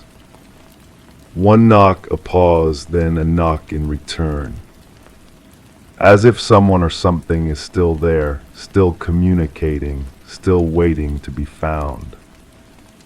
Crime 8, the town of Millbrook, Pennsylvania, was the kind of place where most residents left their doors unlocked. A quiet community nestled between rolling hills and dense forests, where neighbors knew each other by name, and the biggest news usually involved the high school football team or seasonal festivals. For Caroline Mitchell, a 38-year-old librarian who had lived there all her life, this sense of security was part of what made Millbrook home. Caroline lived alone in a small blue house on Willow Street, a tranquil neighborhood where maple trees lined the sidewalks. Every morning she would wake at 6:30, brew a cup of Earl Grey tea, and read for half an hour before preparing for work. Her colleagues at the Millbrook Public Library described her as meticulous and kind, the type of person who remembered everyone's birthdays and kept careful track of which books each regular patron might enjoy. On the morning of October 12, 2018, Caroline's routine was interrupted by a knock at the door. She wasn't expecting any deliveries. When she opened the door, there was no one there, only a brown paper package sitting on her welcome mat. It was roughly the size of a shoebox, wrapped in brown paper and tied with rough twine. There was no return address, no postage, just her name written in neat block letters. Caroline brought the package inside and placed it on her kitchen table. She examined it carefully, running her fingers over the twine. Something about it felt unsettling, though she couldn't explain why. With careful fingers, she untied the twine and peeled back the brown paper. Inside was a plain cardboard box. When she lifted the lid, Caroline's breath caught in her throat. 7 cloth dolls lay neatly arranged. They were handmade, each about 6 inches tall, with button eyes and stitched mouths. They weren't particularly well crafted. The stitching was irregular, the stuffing lumpy. But what drew Caroline's attention were the small paper tags attached to each doll's ankle with thin red thread. Each tag bore a name written in the same neat handwriting as the address on the package. The first doll wore a tiny blue dress. The tag read Emily Jensen. The second, in a green shirt and pants, was labeled Michael Cooper. The third, Rebecca Winters. Then David Nichols, Sarah Franklin, Thomas Lay, and Maria Gonzalez. Caroline stared at the dolls, a chill spreading through her body. She didn't recognize all the names but Emily Jensen. That name had been in the local newspaper about 2 years ago. A 19-year-old college student who had disappeared while walking home from a study group. They never found her. With trembling hands, Caroline picked up her phone and searched for the other names. One by one, the search results confirmed her growing dread. Each name belonged to someone who had vanished in or around Millbrook over the past 5 years. Some cases had received more attention than others, but all remained unsolved. Then she noticed something she had missed. At the bottom of the box lay another tag, no doll attached. Just a small piece of paper with her address, 42 Willow Street, Millbrook, PA. Detective James Harmon had worked for the Millbrook Police Department for 17 years.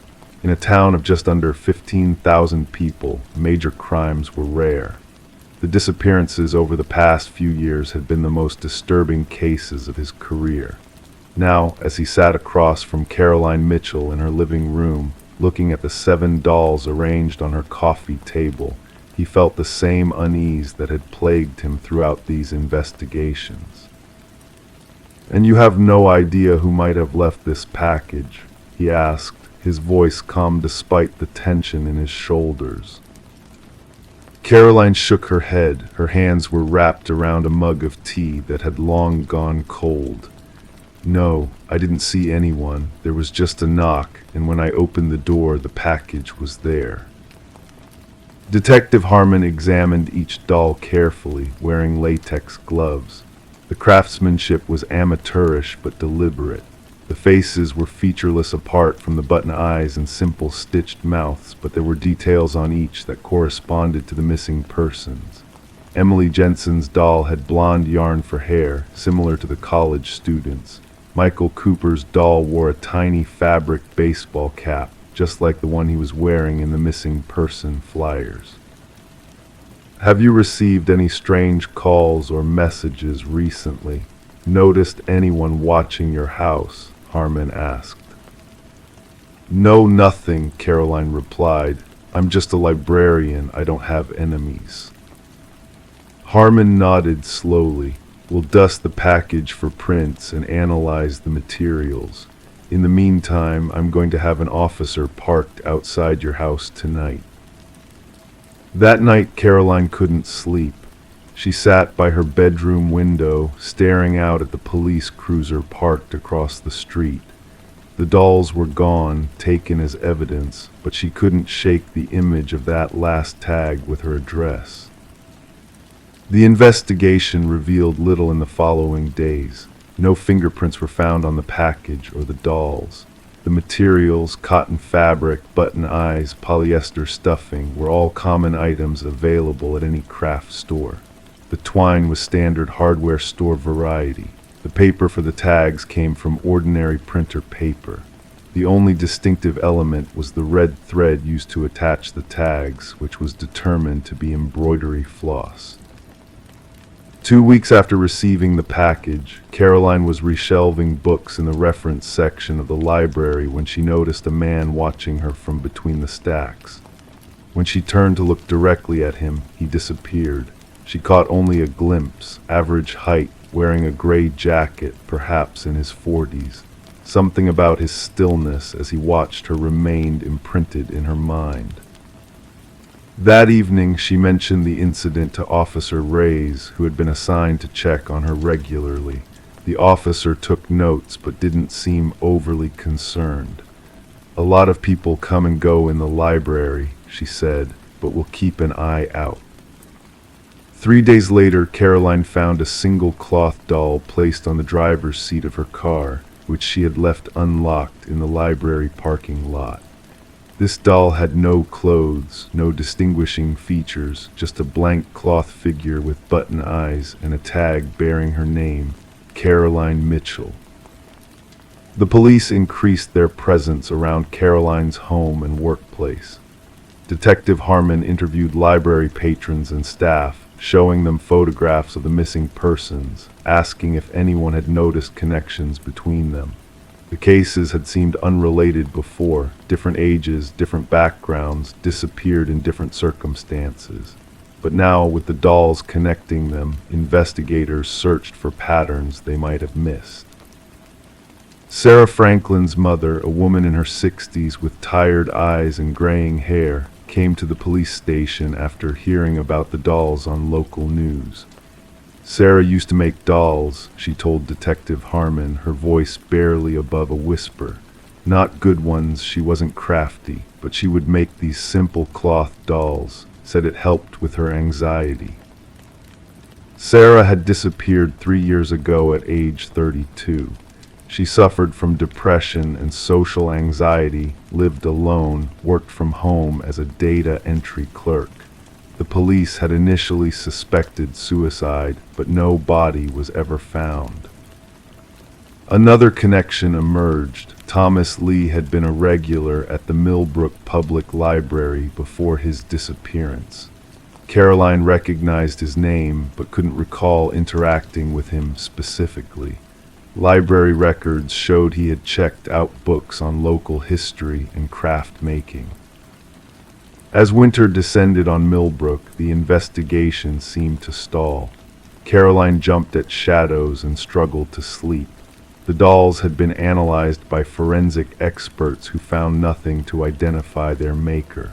The police maintained their presence, but resources were limited, and as weeks passed without further incidents, the surveillance was gradually reduced. Then on December 18, Caroline found a small envelope in her mailbox. Inside was a photograph of her house taken at night, with her silhouette visible in the illuminated window. Written on the back in now familiar handwriting, "You're looking in the wrong places." Detective Harmon arranged for Caroline to stay with her sister in Philadelphia while the police intensified their investigation. They combed through library records, looking for overlaps between patrons and the missing persons. They re-examined Sarah Franklin's apartment, which had remained largely untouched since her disappearance, maintained by her mother, who couldn't bear to clear it out. In a closet behind boxes of craft supplies, they found a journal.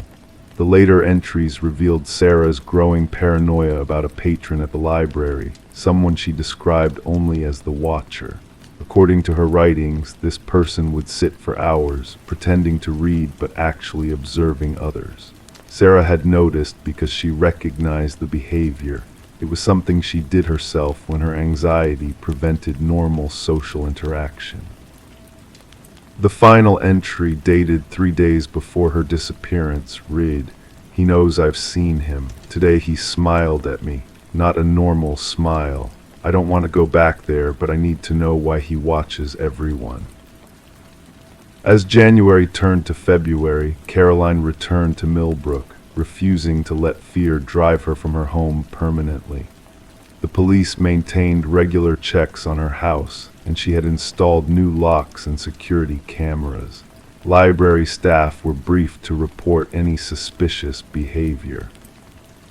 On February 8, Caroline noticed a man in the biography section who had been sitting with the same book open for over 2 hours. She couldn't see his face, but something about his posture triggered a memory, the same stillness she had noticed months before. She alerted her colleague, who called the police while Caroline retreated to the staff room. By the time officers arrived, the man was gone.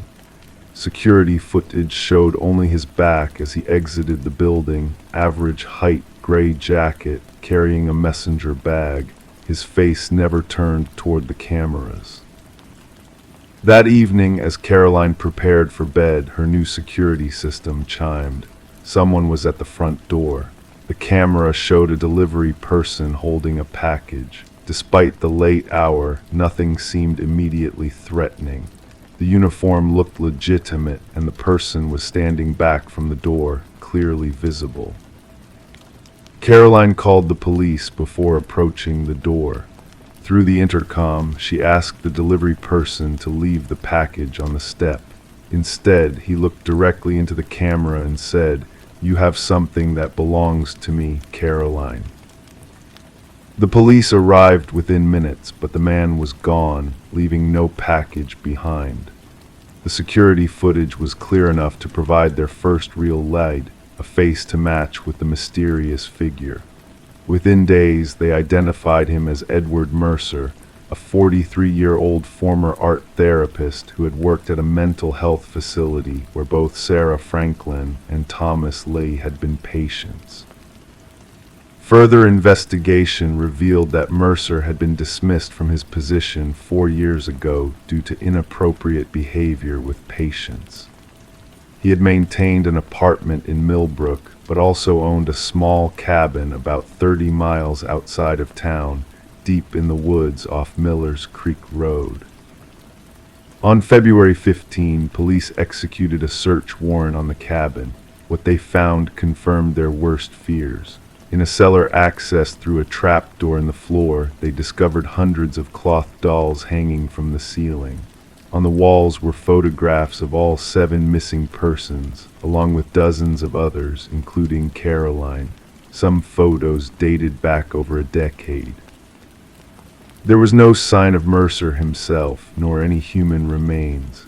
Just dolls, photographs, journals filled with rambling text about collecting people's essence, and shelves of personal items apparently taken from the victims: Emily Jensen's student ID, Michael Cooper's baseball cap, a library card belonging to Thomas Lee. The manhunt for Edward Mercer became the largest in Pennsylvania state history. His face was on every news channel, his name on everyone's lips. Caroline was placed under protective custody while authorities searched. 3 weeks into the search, a forest ranger discovered an eighth missing persons car abandoned near a trailhead 50 miles from Millbrook. Inside was a cloth doll with a tag bearing the name Edward Mercer. To this day, Edward Mercer remains missing. The families of the 7 victims have no closure, no remains to bury. Caroline Mitchell eventually moved away from Millbrook, unable to feel safe in the town she had once loved. The case of the Millbrook dollmaker, as it came to be known, remains open. Sometimes, late at night, Detective Harmon sits at his desk, staring at photographs of cloth dolls, wondering about the lives they represent and the man who believed he could capture human essence in fabric and thread. He wonders if Mercer became his own final victim, or if he's still out there somewhere, watching, waiting, collecting. In the evidence room of the Millbrook Police Department, locked in a sealed container, the original 7 dolls remain, physical reminders of those who vanished without explanation, their stories unfinished, their fates unknown. And somewhere perhaps an 8th doll hangs alongside hundreds of others, waiting for someone to read its tag and remember the man who made them all. Crime 9, in the quiet suburban neighborhood of Pinewood Grove, Missouri, 34-year-old Eliza Marston had established a comfortable routine. Every evening at precisely 7:15, she would clip the leash onto her golden retriever, Bailey, and embark on their nightly walk. Neighbors could set their watches by her punctuality, a trait she had inherited from her father, a retired military man who had raised her alone after her mother's early passing when Eliza was just 9. Eliza worked as a high school counselor, known for her patient demeanor and genuine concern for troubled teens. She lived alone in the modest 2-bedroom home she had purchased 5 years ago after her divorce. The split had been amicable, according to those close to her, though Eliza had withdrawn somewhat in the years that followed, finding companionship primarily in Bailey and her small circle of longtime friends. March 17, 2023 began like any other Friday for Eliza. She counseled students, attended a faculty meeting, and stopped by the grocery store on her way home. The early spring weather had been unseasonably warm that week, and many neighbors had begun tending to their yards. Among them was the owner of the house directly behind Eliza's, a property that had changed hands just 3 months prior. The new neighbor, Harold Simmons, was a man in his mid-40s who neighbors described as polite but private. He had moved in without fanfare during the winter months, and few had interacted with him beyond cursory greetings. Eliza herself had only spoken to him once, when he had come by to introduce himself shortly after moving in. That evening, as Eliza and Bailey rounded the corner of Maple Street, taking their usual route through the neighborhood park and back along the perimeter of adjacent properties, something caught Eliza's attention. In the wooden fence separating her backyard from Harold's property, there was a perfectly circular hole, approximately 5 inches in diameter, positioned at what would be eye level for most adults. Eliza paused. The hole hadn't been there the previous evening, she was certain of it. Bailey sniffed curiously at the base of the fence while Eliza peered closer. The edges of the hole were smooth, as though cut with precision. Curiosity getting the better of her, she bent slightly to look through. At first she saw nothing but darkness. Then, without warning, a bright flash illuminated the space, accompanied by the unmistakable sound of a camera shutter. Eliza jerked back, startled. Bailey barked once, sensing her discomfort. "Hello," Eliza called out, her voice steady despite her quickening pulse. "Mr. Simmons, is that you?" No response came from the other side of the fence. Unsettled but not overly alarmed, Eliza continued her walk, making a mental note to mention the strange occurrence to Harold when she next saw him. Perhaps he was setting up security cameras and had accidentally photographed her. An innocent explanation surely existed. But Eliza never got the chance to speak with Harold about the incident. The following evening, as she prepared for her walk with Bailey, her doorbell rang. On her porch stood two police officers, Detective Marcus Reed and Officer Sarah Chen. "Ms. Marston," Detective Reed asked, his expression grave, "I'm afraid we need to ask you some questions about your neighbor, Harold Simmons." Inside, as Bailey settled at her feet, Eliza learned that Harold Simmons had been found dead in his home that afternoon. According to the officers, a postal worker had noticed his front door standing open and had called the police after repeated knocks went unanswered. Harold's body had been discovered in his basement, the apparent victim of a single gunshot wound to the head. The medical examiner had preliminarily placed the time of death between 8 p.m. and midnight the previous evening, shortly after Eliza's encounter at the fence. "When was the last time you saw or communicated with Mr. Simmons?" Detective Reed asked, his pen poised above his notepad.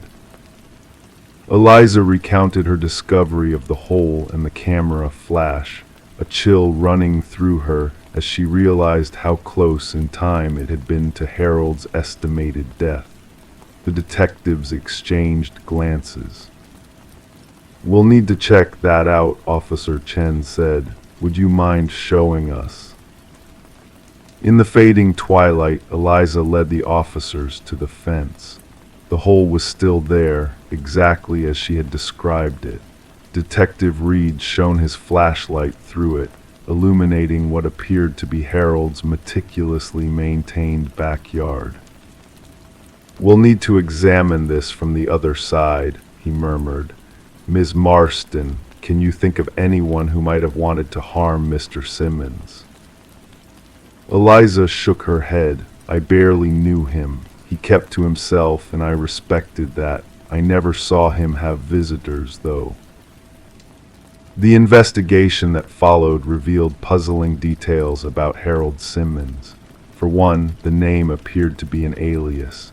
Police discovered multiple forms of identification in the house, each bearing different names but Harold's photograph. His fingerprints matched those of a man named Craig Westfield, who had been reported missing from Seattle 3 years earlier. Even more disturbing were the contents of a locked room in Harold's basement. When police finally gained access, they discovered what could only be described as a surveillance center. Multiple monitors displayed feeds from hidden cameras, including ones positioned in surrounding houses. One camera had been directed through the hole in the fence, aimed precisely at the path Eliza walked every evening. But it was what they found on Harold's computer that truly chilled investigators. Thousands of photographs, meticulously organized in folders labeled with dates stretching back years, documented the daily routines of not just Eliza, but dozens of other individuals across multiple states. Some of the subjects in these photographs had been reported missing. Others had been found dead under suspicious circumstances. "We believe Mr. Simmons or Westfield was tracking potential victims," Detective Reed explained to Eliza 3 days later. The hole in the fence was likely his most recent observation point. "But who killed him?" Eliza asked. unable to shake the thought that she might have been his next target. The detective's expression remained neutral. That's what we're trying to determine. The weapon wasn't found at the scene, and the angle of the wound makes suicide unlikely. We're working on the theory that someone discovered what he was doing. As the investigation continued, more unsettling connections emerged. Harold had lived in 5 different states over the past decade, always in quiet neighborhoods, always alone, and always near individuals who later disappeared. In each location, he had stayed approximately 6 months before moving on. Most disturbing to Eliza was the discovery of a detailed dossier about her life, her schedule, her habits, even photographs taken through her windows when she thought she was alone. According to the timestamps, Harold had been watching her since before he had even moved into the neighborhood. 2 weeks into the investigation, police identified a new person of interest, Daniel Finch, a man whose sister had disappeared 3 years earlier in Oregon. The sister, Lisa Finch, had been one of the individuals documented in Harold's files. Daniel had apparently been conducting his own investigation, tracking the man he believed responsible for his sister's disappearance. Cell phone records placed Daniel in Pinewood Grove on the night of Harold's death. When questioned, he admitted to following Harold for months but denied any involvement in his death. "I wanted evidence to take to the police," Daniel insisted during questioning. "I watched him watching others. I saw him drill that hole in the fence that day, but I didn't kill him." The case took another turn when forensic analysis revealed that the bullet that killed Harold had been fired from a gun registered to one of his previous neighbors in Idaho, a gun reported stolen 2 years earlier. Investigators began to wonder if Harold had been collecting more than just photographs during his time in these neighborhoods. Meanwhile, Eliza found herself unable to feel safe in her home. The knowledge that she had been watched, documented, and potentially targeted had shattered her sense of security. She took a leave of absence from work and stayed with friends, returning home only briefly to pack more clothes or check on the property. During one such visit, almost a month after Harold's death, Eliza noticed something that had escaped her attention before. In her garden shed, behind a stack of planters, was a small hole drilled through the wooden wall, positioned at eye level and offering a direct view into her kitchen window. Beside it, tucked into a crevice, was a single camera memory card. When police analyzed the card, they found something unexpected. Images not of Eliza, but of Harold himself moving through his house. The final image, time-stamped at 9:47 p.m. on the night of his death, showed Harold looking directly at the camera, his expression one of shock and recognition. "Someone was watching the watcher," Detective Reed concluded grimly. The case of Harold Simmons remained officially unsolved. Daniel Finch was eventually cleared due to lack of evidence, though many in law enforcement privately believed he had orchestrated Harold's demise. The memory card from Eliza's shed yielded no fingerprints or conclusive evidence about who had placed it there. In the months that followed, authorities in multiple states reopened investigations into disappearances potentially connected to Harold. 6 previously cold cases were linked to his meticulous photographs and notes, bringing some measure of closure to grieving families, including the Finches, whose daughter's remains were finally located based on information in Harold's files. Eliza never returned to her home in Pinewood Grove. She sold the property without ever spending another night there and moved across the country to start anew. She kept Bailey, her faithful companion, but abandoned her predictable routines and evening walks. Sometimes, especially on quiet evenings, she still finds herself scanning the fences and walls around her, looking for holes where eyes might be hiding. And sometimes she wonders about the person who turned the tables on Harold, the observer who decided to eliminate the threat rather than report it. In her darker moments, Eliza understands that impulse all too well. The hole in the fence has long since been repaired, but the questions it raised remain open, a circular void in a case that continues to disturb those who know its details. Who is watching the watcher? And are they still out there, peering through other holes, in other fences, in other quiet neighborhoods where people believe they are safe? Some mysteries, once glimpsed, never stop watching you back. Story 10. In the quiet stillness of the night, a mysterious call pierced through the veil of static and muffled sounds. The operator, initially dismissing it as a mere pocket dial, hesitated as a voice emerged from the chaos. A woman's frantic whisper echoed through the receiver, "He's here." Abruptly, silence enveloped the line, leaving a chilling void in its wake. The number traced back to an empty house, a relic of the past left untouched for years. There were no signs of intrusion, no disturbances disrupting the layers of dust that coated every surface. Yet in the dimly lit kitchen, an old phone rested on the counter, its screen faintly aglow. The call had been placed mere minutes ago, a ghostly echo of a presence long gone.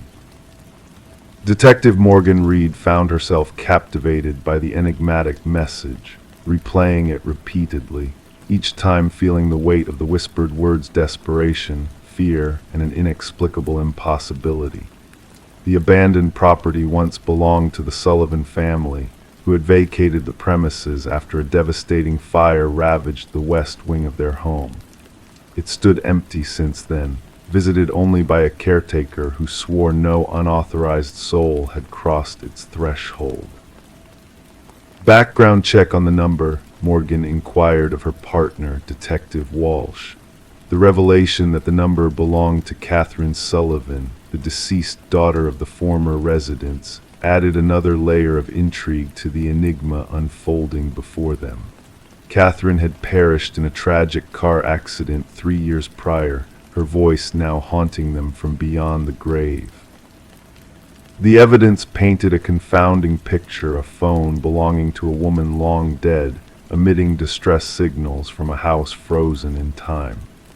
The forensic team's exhaustive search yielded no tangible leads, no fingerprints save for indistinct smudges, no trace of entry or exit.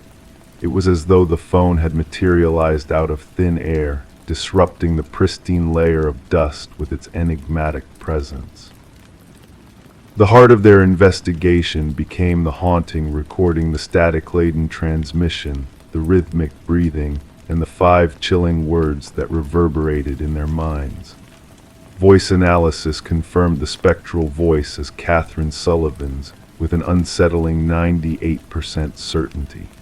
The call had been placed at the exact moment of her demise, a ghostly echo from the past defying all logical explanation. Morgan and Walsh delved into Catherine's past, interrogating those who had known her. Her father, now remarried, appeared genuinely perplexed by the unearthed mystery. Her mother, a solitary figure in a modest apartment, crumbled upon hearing the spectral message, recognizing her daughter's voice tinged with fear and despair. The pieces of the puzzle began to coalesce when Catherine's mother unearthed a journal from her daughter's belongings, a chronicle of a relationship veering from affection to control, isolation, and ultimately dread. The final entry, a harbinger of tragedy, spoke of impending danger and a plea for justice from beyond the grave. Confronted with the damning evidence, Catherine's former boyfriend, Mark Jennings, found his facade of innocence crumbling under Morgan's scrutiny. The journal's revelations, coupled with discrepancies in his alibi and unexplained knowledge of Catherine's whereabouts on the night of her demise, painted a damning portrait of a man with dark secrets to hide. A pivotal discovery emerged as investigators revisited the site of Catherine's fatal accident, unearthing her actual phone buried near the crash site. The buried device revealed a chilling narrative of Mark's sinister machinations, deleted texts detailing his pursuit, his aggression, and his ultimate betrayal of a young woman whose voice had refused to be silenced. Re-examined evidence from Catherine's autopsy shed light on the true nature of her demise, revealing a harrowing truth hidden beneath the guise of a tragic accident. Defensive wounds, bruising indicative of struggle, all pointed to a violent end orchestrated by a man consumed by possessiveness and malice. As the net closed in on Mark, the truth unraveled a twisted game of manipulation, deceit, and a macabre attempt to perpetuate a facade of innocence through spectral machinations. His arrest marked the dawn of justice for Catherine Sullivan, a voice from the beyond guiding the hand of retribution. The trial that followed was swift, the jury unanimous in their verdict of first-degree murder. Catherine's mother, clutching the journal that bore witness to her daughter's ordeal, found solace in the culmination of her daughter's quest for justice. The phantom call, once a source of mystery and dread, now stood as a testament to the resilience of a voice silenced but never extinguished. And so the phone from the abandoned house now rests in the confines of an evidence locker, a silent sentinel to a tale of tragedy and triumph. Officers' whisper of phantom rings echoing through the empty halls, a spectral reminder of a woman's unwavering resolve to speak her truth, even in death. Catherine's story endures, not as a ghostly fable, but as a testament to the enduring power of a voice that refuses to be silenced. Story 11, the Costume Emporium prepared to shutter its doors, clearing out remnants of eras past. Amidst the fading echoes of time, a lone woman reached out for a mask nestled on a forgotten shelf, its delicate features etched with an uncanny lifelike quality. As she laid it upon the worn counter, the cashier faltered, a whisper escaping his lips, "That's not ours." Puzzled, she sought a tag but found none, prompting a nonchalant shrug before carrying it home. That fateful night, a hushed rustle roused her from slumber, a mere whisper of fabric in motion. The mask had vanished from its perch on the dresser, now perched upon her nightstand, its gaze fixed upon her. The woman, known as Catherine Reed, was later discovered by a concerned neighbor. The door ajar, a stream of morning light spilled into the dim abode, revealing a chilling tableau that would bewilder investigators for years to come. Detective Morgan arrived at the scene, where forensics meticulously documented the haunting stillness. The rhythmic click of shutters punctuated the muted exchanges as an officer remarked on the absence of forced entry.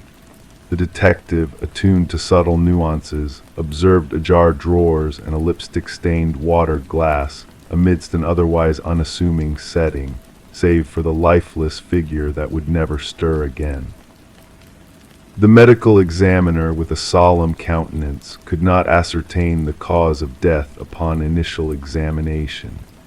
No visible wounds, no signs of struggle, only an expression of terror etched into Catherine's features, frozen in time. Bending closer, the detective murmured, something frightened her to her very core. Catherine, a reclusive art appraiser known for her discerning eye, possessed an uncanny knack for authenticity. Colleagues attested to her ability to discern subtle discrepancies, a skill that perhaps led to her untimely demise. Security footage from the Costume Emporium unveiled a peculiar exchange, as the cashier and owner alike disavowed knowledge of the enigmatic mask's origins. Journeying into the shop's barren confines, the detective confronted the owner, who nervously divulged the mask's inexplicable appearance during a clearance sale, tracing back to an estate sale fraught with peculiar circumstances. Forensics unearthed microscopic fibers clutched in Catherine's grasp, a blend of human hair and an enigmatic organic material eluding identification.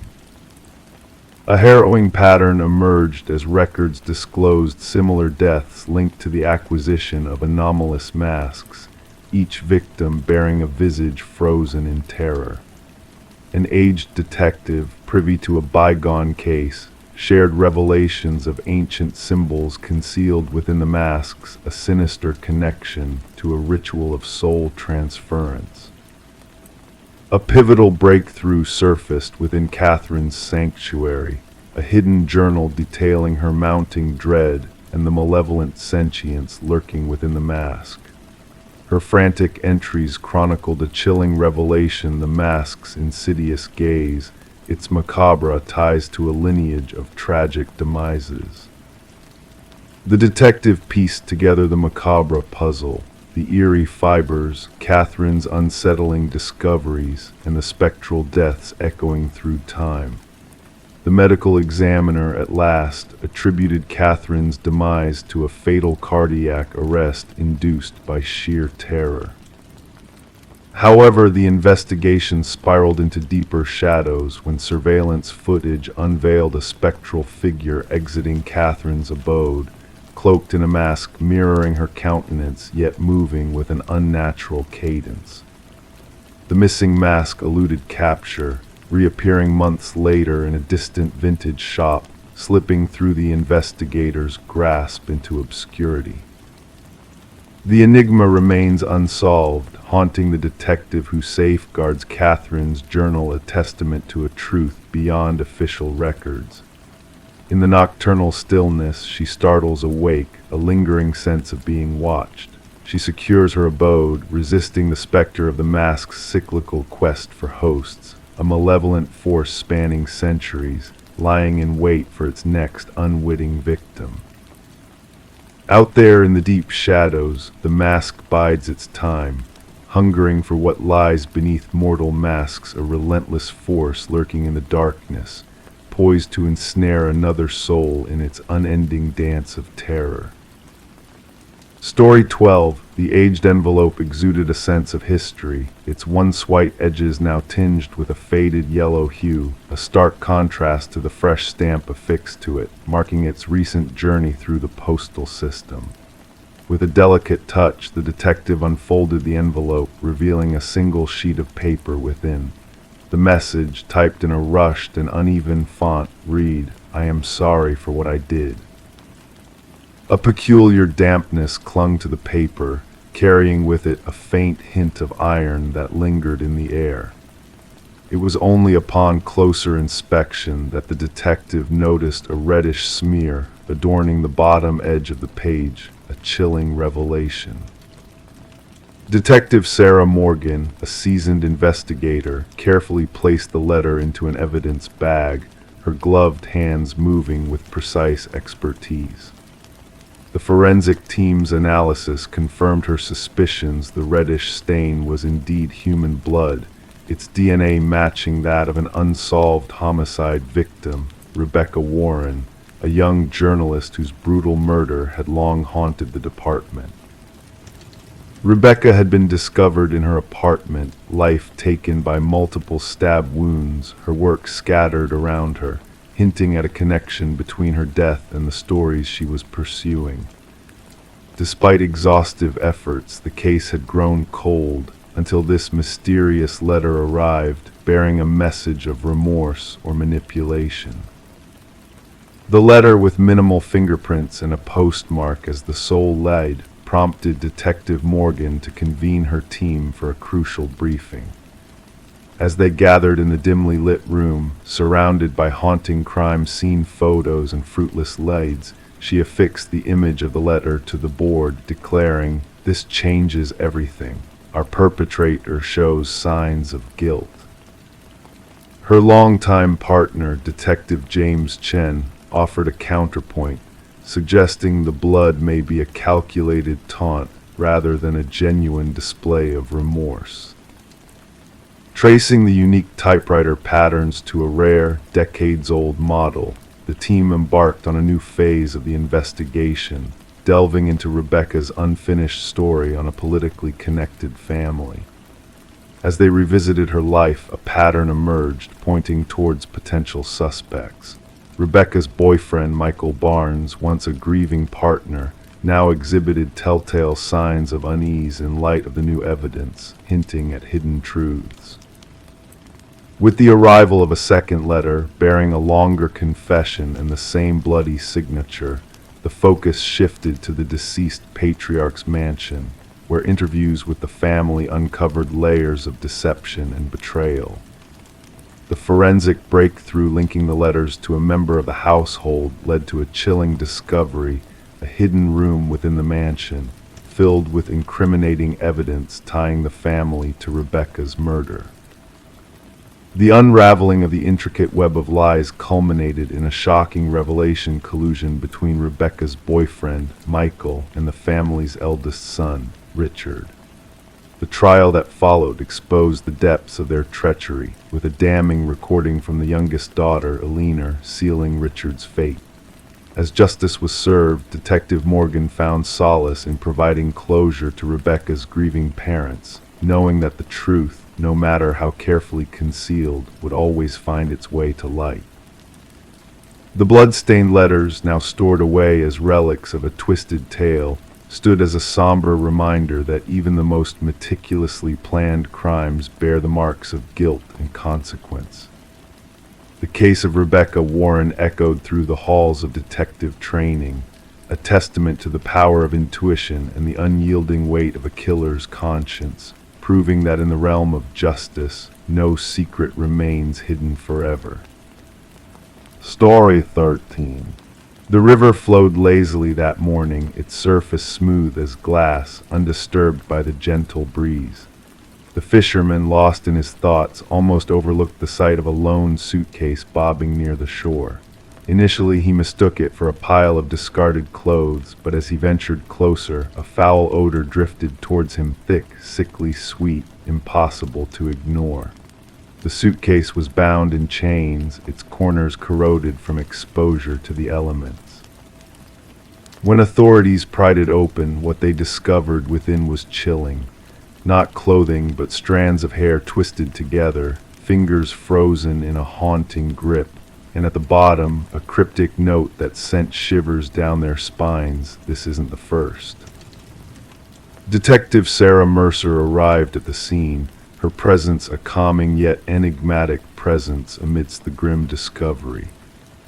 The victim, a woman in her mid-30s with dark hair now matted and skin pallid from the water, lay silently as the medical examiner meticulously documented every detail before the body was taken away. What struck Mercer was not just the methodical disposal of the victim, but the peculiar care taken in presenting her manicured nails, freshly styled hair, clad in expensive attire. She wasn't just disposed of here, Mercer observed, her gaze fixed on the rippling water along the muddy banks. She was arranged, deliberately showcased. The victim was identified as Catherine Walsh, a successful real estate agent renowned for her dealings in high-end properties. Divorced, childless, living alone in an affluent neighborhood, Walsh was known for her ambitious nature, meticulous attention to detail, and guarded privacy. Her disappearance had been reported by her assistant, who insisted that missing a crucial showing with affluent clients was out of character for her. As investigators delved into Walsh's meticulously kept modernist home, they found a place of immaculate order, almost unnaturally so. Designer furniture arranged flawlessly, not a speck of dust to be found. Even the contents of her refrigerator were meticulously organized, labeled by day. However, a hint of disarray was discovered in her home office, a slightly open drawer revealing a leather-bound journal. The final entry sent a chill down Mercer's spine. "He's watching again." The same car, different plates. Further investigation revealed a trail of unsettling digital footprints in Walsh's email, mysterious messages from unknown senders, all bearing the same eerie phrase, "I see your perfection," sent at precise intervals on various days. Her online searches hinted at a growing sense of unease, with inquiries about home security systems and self-defense tools. Mercer pieced together these clues, linking them to the meticulous presentation of the victim's body at the crime scene. "Our perpetrator is methodical," she confided to her partner. "This wasn't a crime of passion, it was a carefully orchestrated ritual." A breakthrough emerged unexpectedly from a local pawn shop, where Walsh's distinctive emerald necklace was identified among the pawned items. The culprit was revealed to be Michael Linden, a nondescript maintenance worker whose unassuming demeanor belied his dark obsession. Surveillance footage captured Linden's repeated entries into Walsh's building over several months, sometimes with his maintenance cart, sometimes without, always at times when she would be away. Upon searching Linden's modest apartment, investigators unveiled a chilling tableau, walls plastered with photos of Walsh and other women, all sharing a striking resemblance, all captured surreptitiously. Some images were ominously marked out in red. Walsh was just one of the victims in Linden's twisted collection. A hidden compartment in Linden's closet unveiled a shrine of sorts, with personal items belonging to each victim meticulously laid out, a brush with strands of hair, tissue papers stained with lipstick, keys, and receipts. Each collection accompanied by a meticulous notebook detailing their daily lives, habits, and preferences. When Linden was brought in for questioning, his demeanor remained eerily composed. Confronted with the evidence, he finally uttered, devoid of emotion, "They were flawed. They projected perfection, but I saw past it. Catherine's desk drawer was always messy. She missed a spot when applying lipstick. Her perfection was a facade." The search for Linden's earlier victims, as mentioned in his cryptic note, led investigators to remote locations where 2 more suitcases were recovered. Inside, women bearing similarities to Walsh were found, all real estate agents who projected an image of perfectionism in their work. During the trial, Linden sat stoically, his expression inscrutable as the prosecution detailed his chilling methods. He had stalked each woman meticulously, intruding into their lives, learning their routines, before correcting what he perceived as imperfections by meticulously grooming them before their untimely demise. As the judge pronounced a life sentence without parole, the families of the victims watched in somber silence. For Detective Mercer, the case was officially closed, yet unanswered questions lingered. What had triggered Linden's fixation on these particular women? What inner imperfections was he attempting to erase through his heinous acts? The river continued its unhurried journey downstream, gradually washing away all traces of the horrific crimes. But in the quiet confines of the precinct, on Mercer's desk, lay copies of those chilling notebooks, a stark reminder that in the facade of ordinary lives, darkness may lurk beneath the surface.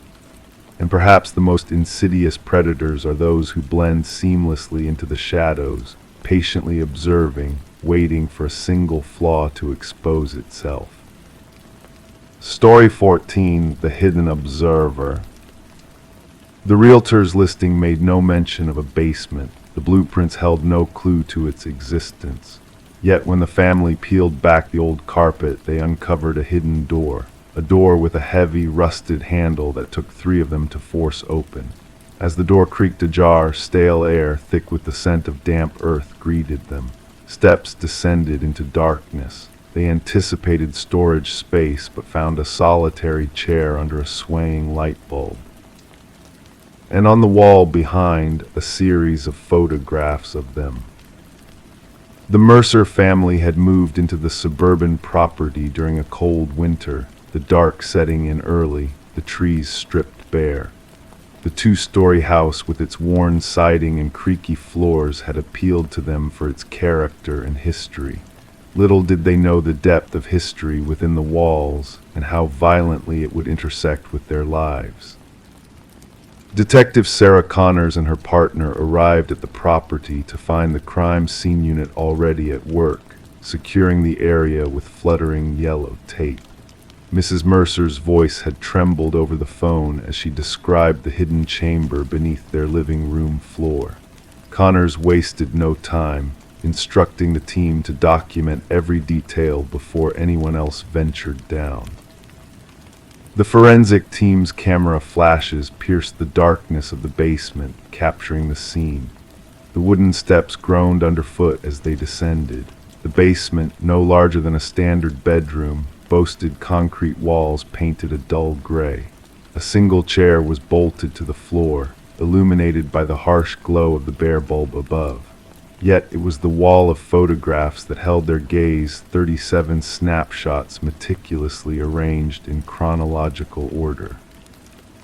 These date back almost 4 weeks, Connor's partner observed, studying the timestamps on the prints. Look at this one, Mrs. Mercer asleep, Mr. Mercer at the table, the kids in their rooms. No signs of forced entry, no theft. Just an invasion of privacy that shattered the family's sense of security. Fingerprints from previous owners peppered the space, a haunting reminder of the house's dark past. The property had changed hands numerous times, each family staying briefly before fleeing at lower prices. None had ever mentioned the hidden basement. Interviews with past owners unveiled a disturbing trend. Blueprints altered, permits withdrawn, reports redacted. The contractor who renovated the house 7 years earlier denied the existence of the basement. His denial shook ashen-faced, hands trembling. Digital forensics unearthed more photos, a secret cache of images documenting families past and present. The discovery of hidden audio recordings heightened the terror. Sophisticated surveillance had violated the sanctity of their home, yet no devices were found during the initial search. Connors ordered a thorough search, leading to the unearthing of a monitoring station concealed behind the photos. A journal detailed the family's lives, habits, vulnerabilities. Handwriting matched that of Edward Kelvin, the house's builder, who had mysteriously vanished during construction. His final journal entry forewarned, the next family arrives tomorrow. Fingerprint analysis confirmed Kelvin had never left the house, residing in its hidden recesses, a silent observer. His capture revealed a man detached from reality, seeing the families as characters in his private drama. The families fled, leaving their possessions behind, haunted by the violation of their privacy. Kelvin's trial laid bare the extent of his surveillance network, the house a stage for his twisted obsession. The property was razed, but the families remained haunted by the unseen eyes and ears that had watched and listened from within their supposedly secure walls. In moments of silence, they still glance upwards, wondering if they are truly alone, if they ever were. The memory of Edward Kelvin, the hidden observer, lingers in the corners of their minds, a chilling reminder of the darkness that can lurk within the most familiar places. Story 15. The town held its breath, never mentioning the house standing quietly at the edge of the woods. It loomed solitary, its windows shrouded in darkness, its porch weary from the weight of time. No one laid claim to it, and the origins of its construction had slipped from memory like whispers in the wind. But when a band of hikers strayed too near, they stumbled upon a chilling sight, names etched into the wooden siding, carved deep as if to serve as ominous markers. And at the very bottom, fresh and untouched by the elements, was a name that sent shivers down their spines, a name unfamiliar to them all, until one of them breathed in a trembling voice, "That's mine." In the dead of night, a call pierced the silence, logged by dispatch as a routine trespassing incident. The voice on the other end belonged to Mason Wright, the leader of the hiking group who had discovered his own name carved into the forsaken house. Responding officers anticipated nothing more than a case of juvenile mischief, a mere prank played among friends, but what awaited them defied all logic. Detective Sarah Keller arrived as the cloak of darkness descended upon the forest. Her flashlight pierced through the shadows, casting light upon the weathered front of the mysterious dwelling. The names 27 in total were etched vertically along the eastern wall. Some had faded into obscurity with the passage of time, blending almost seamlessly with the weathered wood. Others remained sharp and distinct as if freshly carved. And there at the bottom, Mason Wright, the carving still bearing traces of newly cut wood. "I've never set foot here before," Mason insisted, his breath materializing in wisps in the frosty air. "I cannot fathom how anyone would know my name." The probe commenced with thorough background checks on each name listed. The findings sent a chill down the spines of the detective team. Every name belonged to an individual reported missing over the past 40 years. Some cases had grown cold, while others remained open. Yet a haunting commonality united them: all the missing individuals had vanished while trekking alone in the woods. Forensic experts meticulously photographed each carving, noting the varying depths, techniques, and weathering patterns. The oldest name on the list, Rebecca Hansen, aligned with a missing person case from 37 years prior. The case files recounted the tale of a young woman who ventured into the woods and never emerged. Search parties scoured the area but found nothing save for a solitary hiking boot beside a babbling stream. Detective Keller delved deep into Mason's narrative. His account remained unwavering. He had no ties to the area beyond this particular hiking expedition with 4 college comrades. They had chosen the trail on a whim, guided by an online suggestion. Nothing in his past hinted at a link to any of the other names engraved on the eerie wall. The focus of the investigation shifted towards Mason's companions. Emily Chen, the group's photographer, provided snapshots captured during their journey.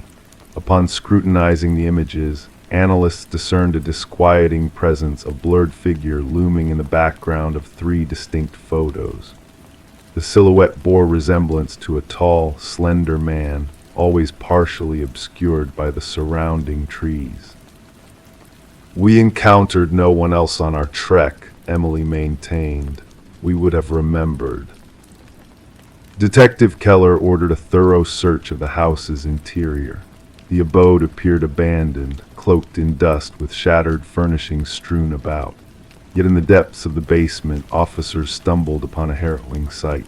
Personal effects belonging to the vanished hikers were meticulously arranged on wooden shelves. Watches, backpacks, cameras, wallets. Each item bore a label corresponding to a name adorning the wall outside.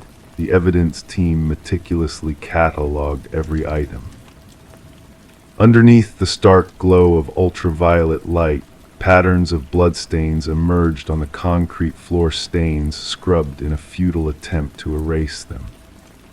Despite utilizing ground-penetrating radar, no bodies were unearthed beneath the dwelling, yet cadaver dogs repeatedly signaled towards the densely forested area at the back of the property.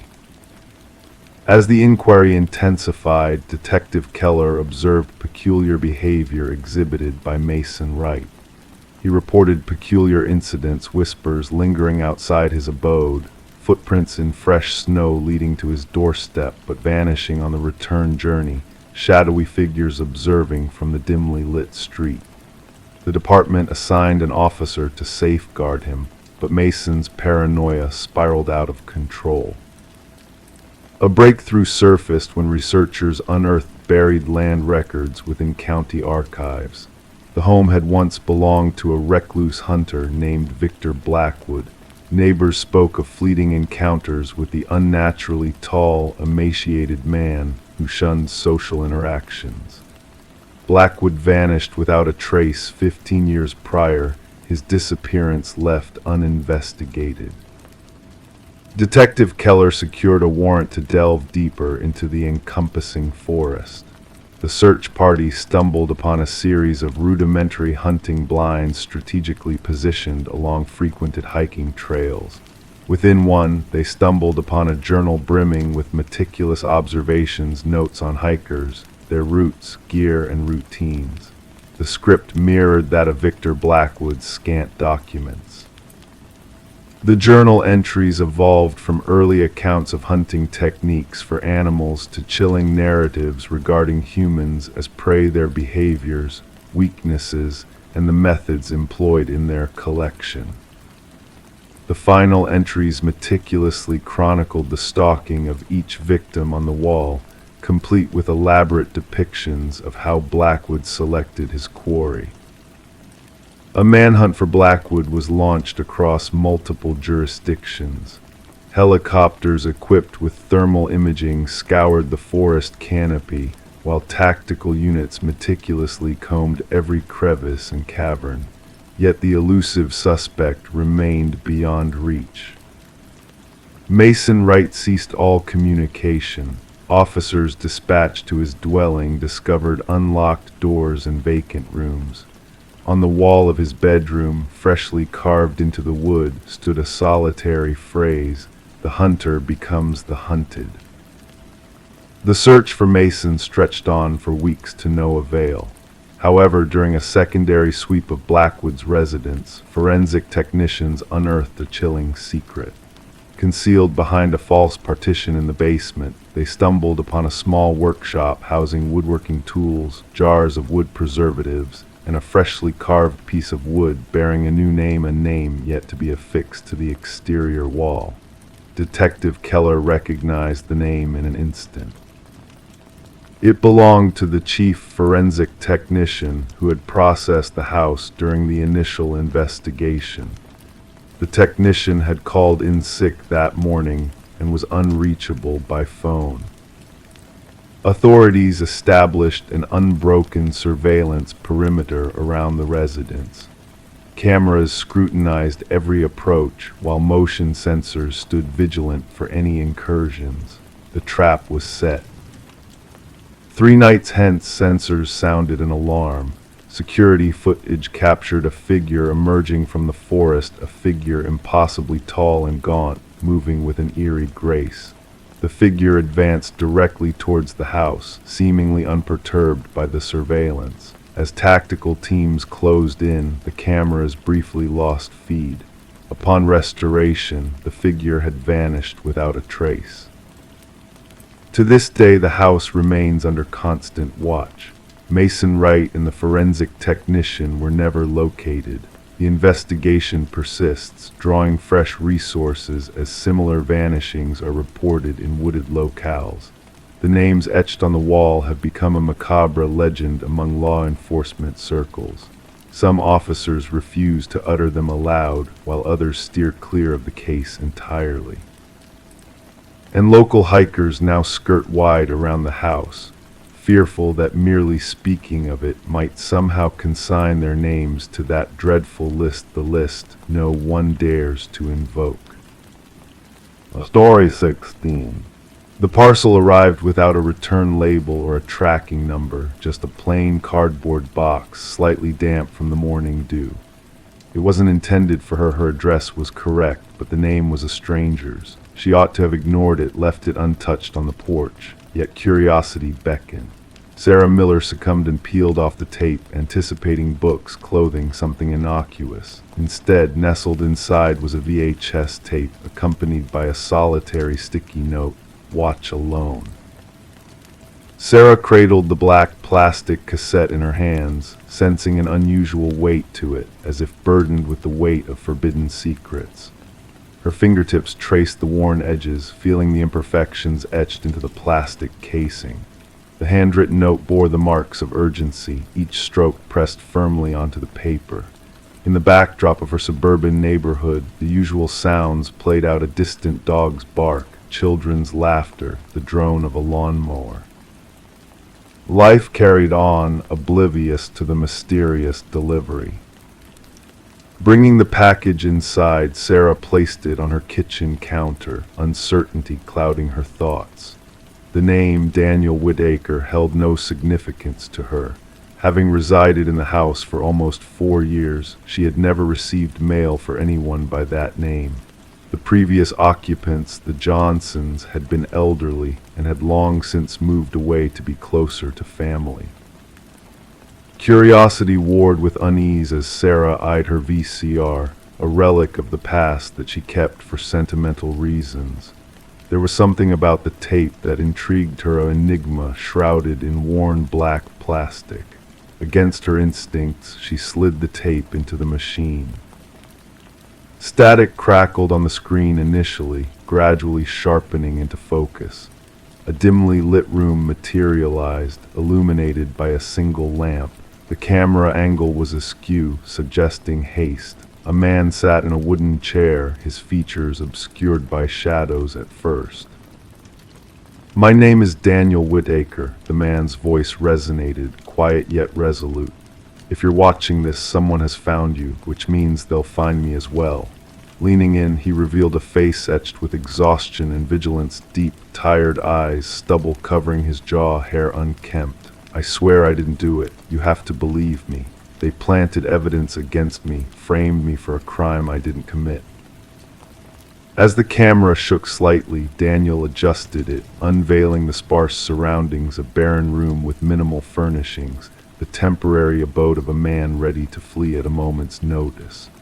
"They'll say we knew each other, that I had a motive, but it's all lies. I never laid eyes on Catherine Walsh until her death was broadcast on the news." His voice wavered. "They found my DNA at the crime scene, but I swear I'm innocent." Detective Eliza Ramirez scrutinized the identical VHS tape on her desk, the fifth one to surface.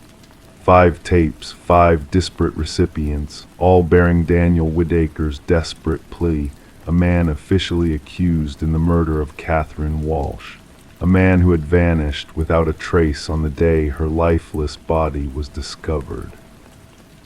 Initially, the Walsh case had seemed straightforward: an ambitious woman found strangled in her own home. No signs of forced entry, indications of a struggle. DNA evidence pointed unequivocally to Whitaker, whose fingerprints were on file from a past minor offense. Witnesses reported seeing a man matching his description near the victim's residence in the days leading up to the tragedy.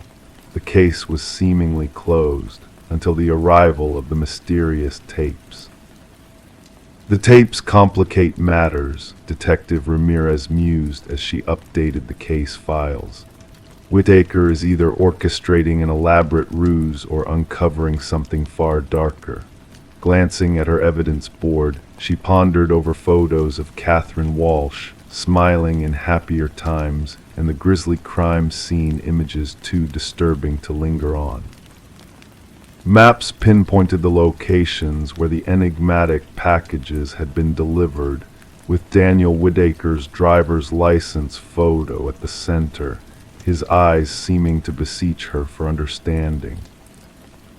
The investigation took an unexpected turn when Ramirez unearthed Catherine Walsh's involvement in a whistle-blowing case against PharmaCorp, a prominent pharmaceutical company with governmental ties. Walsh had stumbled upon discrepancies in their clinical trial data, proof that they had concealed severe side effects of a new drug on the brink of release. She was going to testify, a former colleague divulged to Ramirez, casting furtive glances around. Catherine had evidence, documents that exposed the executive's knowledge of the cover-up. The trial was imminent. The detective noticed peculiar inconsistencies surfacing. The DNA evidence seemed too meticulously placed, in locations incongruent with the crime. Witness statements appeared rehearsed, with identical phrases echoing across testimonies. Most disconcerting of all, security footage from nearby establishments inexplicably corrupted during the crucial time frame surrounding the murder. 3 days following the initial tape, Sarah Miller received a second package. This one held a trove of documents, clinical reports, internal memos, email transcripts, all from PharmaCorp, all bearing Catherine Walsh's digital signature. Each piece of evidence corroborated her claims.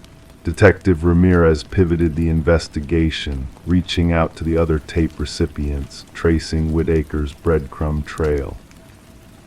Whitaker, an IT security contractor for PharmaCorp, had never crossed paths with Catherine, but he had chanced upon her name flagged in a security protocol he shouldn't have accessed. They were surveilling her, Whitaker disclosed in a subsequent tape. I saw the orders for surveillance in the system. They knew she had incriminating evidence, and then I found myself locked out of the network. The next day she was dead, and suddenly I was framed as her killer. The breakthrough emerged when Sarah Miller discerned a crucial detail on her copy of the tape that had eluded others. A reflection in the window behind Whitaker hinted at a row of storage units. Collaborating with Detective Ramirez, they pinpointed the precise location. Inside Unit 217, they unearthed a treasure trove, Whitaker's journal detailing the conspiracy, Catherine's original files, and damning blueprints outlining Whitaker's framing, all inscribed in the hand of PharmaCorp's head of security, an ex-detective with access to evidence protocols. Justice wasn't swift or dramatic, but methodical, built on irrefutable evidence. 3 executives faced indictments. The head of security confessed, agreeing to testify against his superiors. The tainted drug was withdrawn from consideration. Daniel Whitaker emerged from his hideout, gaunt and haunted by his time as a fugitive. The charges against him were dropped, but the scars of suspicion lingered. Sarah Miller encountered him once more as he came to retrieve his tape. Standing on her porch where it all began, she posed the question that had haunted her.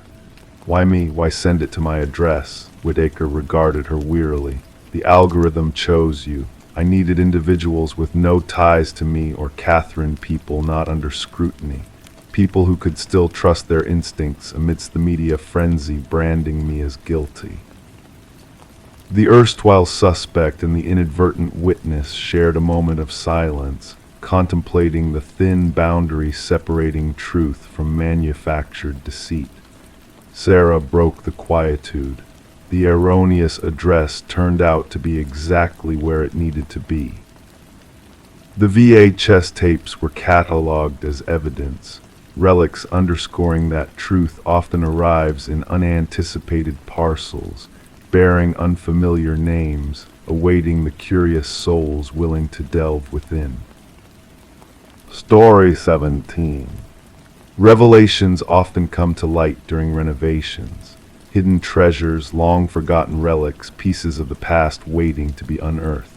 For Sarah and Michael, it was a letter nestled beneath the floorboards of their newly acquired Victorian-era home. The paper, fragile with age, bore a cryptic message: "Don't trust the one who knocked." Before they could grasp the gravity of those words, a series of sharp knocks reverberated through the empty rooms, sending shivers down their spines. Eager to unravel the mystery, Detective Alina Reed arrived at the scene.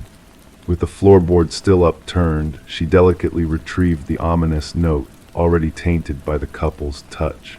Their unease was palpable as they recounted the chilling sound that had preceded the discovery. Background checks on Sarah and Michael revealed no cause for suspicion, painting them as a normal, happy couple embarking on a new chapter in the old house's history. The house itself, however, held a darker narrative. Once belonging to the Hargrove family, its halls whispered tales of secrets long kept hidden. Franklin and Margaret Hargrove had been the last residents, their lives intertwined with shadows of the past. Franklin, a retired teacher with a penchant for woodworking, was said to have succumbed to paranoia in his later years, convinced of a looming threat watching his every move. As Detective Reed delved deeper into the Hargroves' history, she uncovered a tangled web of deceit and tragedy. Margaret's sister, in a rare moment of lucidity, whispered of a mysterious figure known only as the Collector, who had haunted their lives with his relentless knocking demands. Franklin's debts to this enigmatic man had cast a sinister shadow over the household, driving him to desperate measures to protect his family. Forensic analysis and old diaries painted a grim picture of betrayal and fear. Franklin's confrontation with the elusive Collector had ended in violence, the house becoming a silent witness to a crime buried beneath its very foundation. The remains of Victor Mercer, the enigmatic lone shark who had vanished without a trace, were unearthed, bringing closure to a chapter of darkness that had haunted the house for decades. Sarah and Michael, unable to bear the weight of the house's tragic past, chose to part ways with the property, leaving it abandoned and silent. Whispers in the neighborhood spoke of eerie echoes in the night, of 3 distinct knocks that seemed to linger in the air. The note, preserved as evidence, served as a haunting reminder of the secrets that lay hidden within the walls. Detective Reed closed the case with a heavy heart, knowing that some mysteries defy resolution. The enigma of the Hargrove house would forever remain a ghostly presence in the minds of those who dared to uncover its secrets. In the quiet of the night, as the world slumbered, the house stood as a silent sentinel, guarding its dark history with a whispered warning, "Don't trust the one who knocked." Story 18, the aged box lay hidden under layers of clutter in the attic, a forgotten artifact left behind by the house's previous inhabitants. Within its confines rested faded Polaroids, capturing moments of joy and togetherness from birthdays and family gatherings, harmless memories, innocent snapshots, until she reached the final picture. It depicted her very own living room, the familiar couch, the familiar curtains, yet the family captured in the frame was not hers. And lurking in the background, barely perceptible in the dimness, stood a man in the hallway observing. Rebecca felt a shiver run down her spine as she scrutinized the photograph. Her fingers quivered slightly, causing the edges of the Polaroid to tremble. The family in the picture, a woman with honey blonde hair, a man with thick-rimmed glasses, and 2 children beamed at the camera, oblivious to the figure lingering in the shadows behind them. Their smiles frozen in time, blissful and unaware, while danger loomed nearby. She descended the creaking wooden stairs, carrying the photo in her hands. The house had always felt vast, empty since her arrival 4 months ago, but now it felt oppressive. Rebecca placed the photograph on the kitchen counter, studying it under the harsh fluorescent light. The resemblance was uncanny, the archway leading to the hallway, the unique crown molding, the bay window welcoming the morning sun. This was undeniably her home, yet these faces were strangers. The detective arrived clad in a worn leather jacket, a seasoned investigator named Morgan with eyes that missed nothing, meticulously examining the photograph. Running a gloved finger along the Polaroid's edge, he turned it over, revealing a blank back. "What do you know about the previous owners of this house, the Nelsons?" he inquired in a low, rumbling voice. "Very little," Rebecca confessed. "The sale was handled by a realtor, and they had already relocated out of state." Morgan nodded, his expression inscrutable. "May I borrow this? Our team might be able to identify the individuals in the photo." The investigation commenced discreetly. Rebecca uncovered that the Nelsons had acquired the house from a family named Crawford, who had resided there for 7 years before an abrupt departure. Prior to them, the Mornos had owned the property for almost a decade. Detective Morgan delved into property records, interviewed former neighbors, and pieced together a timeline of past occupants. A breakthrough emerged unexpectedly. A A former mail carrier identified the family in the photograph as the Sutherlands. They lived in that house for about a year before vanishing without a trace, he affirmed. Mail piled up and everyone assumed they had moved quietly. 4 individuals vanished, no forwarding address, no sign of the children enrolling in new schools, their vehicles never found, bank accounts untouched, as though they had simply disappeared from existence. Forensic analysis dated the Polaroid to approximately 15 years earlier. The technician pointed out subtle details in the image, the unique arrangement of dust particles, the eerie stillness of the subjects. This was taken with a timer, she elucidated. Notice how they are all positioned meticulously. Someone set up the camera and swiftly took their place. But if the Sutherlands had set the camera themselves, who was the enigmatic figure in the hallway? Enhanced imaging unveiled more about the shadowy presence. Tall, male, clad in dark attire, his countenance obscured, yet his posture exuded a keen observation. Stationary, as if he belonged there, as though he had a rightful place within that house. Detective Morgan uncovered a pattern. Preceding the Sutherlands, another family had resided in the house for precisely 1 year before vanishing, and prior to them yet another.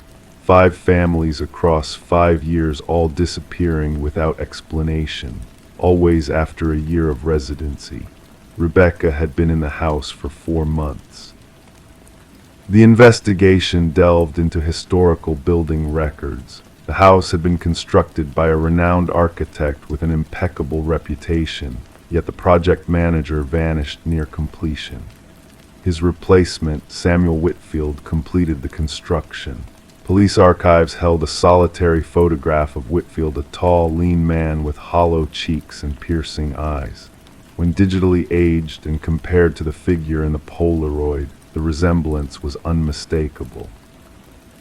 However, Samuel Whitfield reportedly perished in a construction accident shortly after the house's completion. His body never recovered from the collapsed foundation of another building site. The focus shifted to the basement. Ground-penetrating radar detected anomalies beneath the concrete floor, inconsistencies in density that defied explanation. As the jackhammers breached the surface, a putrid odor wafted forth. Beneath layers of concrete and earth, they unearthed them. Not solely the Sutherlands, all of them, every missing family, preserved immaculately in the cool, dry soil. Among their belongings lay a camera, the very camera that had captured the Polaroid discovered in the attic, and numerous other photographs, each depicting a different family, smiling, oblivious to the lurking figure in the shadows. The house was cordoned off as a crime scene. Rebecca would never return. While investigators documented evidence, they stumbled upon a hidden crawlspace in the attic, concealed behind a false wall. Within lay a small cot, photography equipment, and a journal brimming with meticulous observations of the past inhabitants. The final entry bore a date just 3 days prior. The new arrival is different. She uncovered my photograph prematurely. I must hasten my plans. Rebecca relocated to a hotel under police protection. One night, her slumber interrupted by a ringing phone. Answering, she was met with only the echo of breath, then a click followed by the mechanical whir of a Polaroid camera spitting out a photo. The investigation endures till this day. The house stands deserted, its windows shrouded in darkness, its mysteries yet to be fully unveiled. Samuel Whitfield remains elusive, his true identity uncertain. Some investigators speculate he perished long ago, while others argue he simply moved on to a fresh location, a new persona, a new abode. And somewhere in a dim chamber, photographs develop new families, new residences, new watchers in the shadows. The sole certainty is that those pursuing the truth about the man in the photograph are now under surveillance themselves. Story 19. The inn stood there, a relic of the past, a haven for those passing through for just a night. The receptionist passed her the key with a peculiar gaze. Just avoid the final door on the left, he whispered, his words hanging in the air like a hushed secret. Intrigue tugged at her, beckoning her to explore. That evening, amidst the hushed glow of the hallway, she found herself in front of it. The handle sent shivers down her spine, icy to the touch. The door appeared no different from its neighbors until she pressed her ear against it. From the other side, a breath, steady and mysterious. Detective Morgan Reed awoke groggily, stepping under the yellow tape marking the boundary of a crime scene. The scent hit her first metallic, acrid, a smell she knew too well. Blood had seeped into the floor, staining the carpet a deep, foreboding hue. The room held contradictions within its walls, pristine bathroom, untouched bed, and the haunting sight that lay between them. A young woman, lifeless on the ground, her golden locks splayed out like a halo. Her vacant gaze fixed on the ceiling, frozen in a moment of shock or dread. Reed knelt beside her, mindful not to disturb the evidence markers scattered around. "The third one this season," remarked the forensic expert, his tone devoid of emotion as he captured the scene through his lens. "Same calling card as before." Reed nodded in silent understanding. The victim adorned in elegant attire, a stark contrast to the rundown motel. A designer handbag lay open on the nightstand, contents undisturbed. This was no robbery, it was something more sinister. The motel manager lingered anxiously in the doorway, his face drained of color. She arrived alone. "Paid in cash, I never imagined." His voice wavered. The chambermaid discovered her during the routine cleaning. Reed surveyed the room once more. No signs of forced entry, no defensive wounds on the victim. She had let her assailant in willingly, or perhaps had known them already. Back at the precinct, Reed pinned up photographs on the board. 3 women resembling each other, all discovered in obscure motels off the beaten path. Speculations swirled in the press, rumors of a serial predator lurking in the shadows. "Autopsy results are in," announced Detective Hayes, dropping a file on Reed's desk. "Death by manual strangulation, no DNA under the victim's nails, no traces of assault." Reed furrowed her brow. "This is personal, not just a random act." Days merged into one another as the investigation deepened. Surveillance footage from the motel revealed nothing out of the ordinary. The victim, identified as Elaine Werner, a financial analyst, had no known adversaries. Her acquaintances described her as cautious, precise, not the type to willingly stay in such a place. A breakthrough arrived during Reed's interview with Werner's sister. She mentioned a man from work, the sister confessed, her hands trembling around her cup. "Someone she was secretive about. I think he was married." Reed leaned in. "Did she mention a name?" "Just C," the sister replied. The focus shifted to Werner's workplace. Colleagues portrayed her as reserved, professional. None were privy to any relationships she might have had. However, a business card tucked within Werner's desk calendar led Reed to Charles Emerson, senior vice president. Emerson exuded charm and composure when questioned, concerned, cooperative, keeping a safe distance. His alibi appeared airtight, dinner with his spouse and another couple, yet a flicker in his eyes unsettled Reed. "Did you have any personal ties with Elaine Werner?" she inquired casually. A fleeting expression crossed Emerson's face, barely perceptible, only professionally. A breakthrough came when partial fingerprints from Werner's handbag matched Emerson's. Confronted, his facade crumbled. "We had a relationship," he confessed, "but I ended it. She threatened to expose me to my wife." "Was that enough reason to end her life?" Reed probed. Emerson's demeanor hardened. "I never set foot in that motel." However, hotel records painted a different picture. A credit card transaction for the adjacent room paid for with a corporate card linked to Emerson's company. Inside that room, a hidden camera was discovered in the shared vent. Evidence stacked against him. Fibers from Emerson's suit matched those found on Werner's body. His DNA lingered on a glass in her room. examination of his home computer unveiled recordings resembling the prior victims. The pattern emerged. Emerson targeted women resembling his wife in her youth. He lured them to designated motels, always selecting the room next to the last door on the left, a room equipped with surveillance gear. He filmed their encounters, then returned to erase the evidence, the women themselves. In the interrogation chamber, Emerson's facade shattered. "They threatened everything," he murmured. "My reputation, my marriage, my life." The trial unfolded swiftly, captivating the public's attention. Families of the victims watched as justice played out in the sterile courtroom. Emerson remained stoic, devoid of remorse, maintaining the mask that had shielded him in the corporate realm. A life sentence without parole was his fate. As he was led away, Reed caught his gaze. For a fleeting moment, she glimpsed beyond the facade a void where empathy should have resided. The case, dubbed The Door on the Left, became a topic of fascination for psychologists and true crime enthusiasts. Yet for Reed, it remained an enigma that lingered. Sometimes, wandering down hotel corridors, she found herself counting doors, pondering the mysteries concealed behind them. In the evidence vault, 3 identical motel keys reside, tagged and recorded.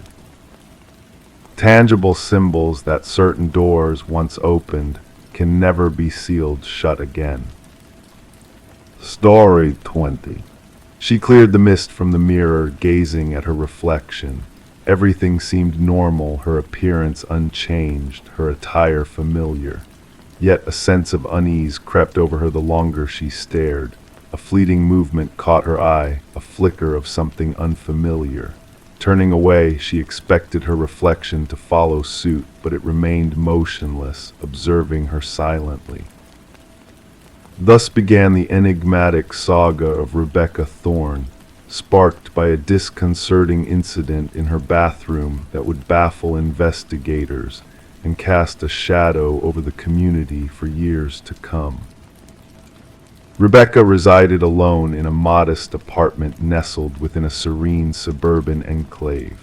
Known for her meticulous nature and reserved demeanor, she maintained a polite distance from her neighbors while adhering to a structured routine. As a data analyst at a mid-sized firm, her days revolved around order and precision.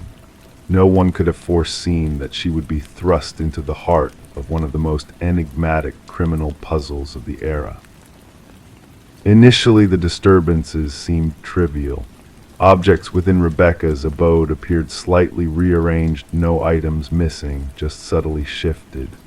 A coffee mug relocated, books rearranged on the shelves, her toothbrush seemingly out of place.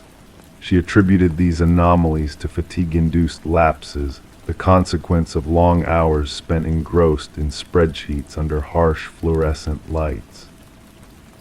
Detective Marion Shaw was first alerted to the situation when Rebecca, after enduring weeks of these disruptions, finally sought assistance from the authorities. The initial evaluation yielded no tangible evidence of criminal activity, leading some to speculate it might be more suited for mental health services.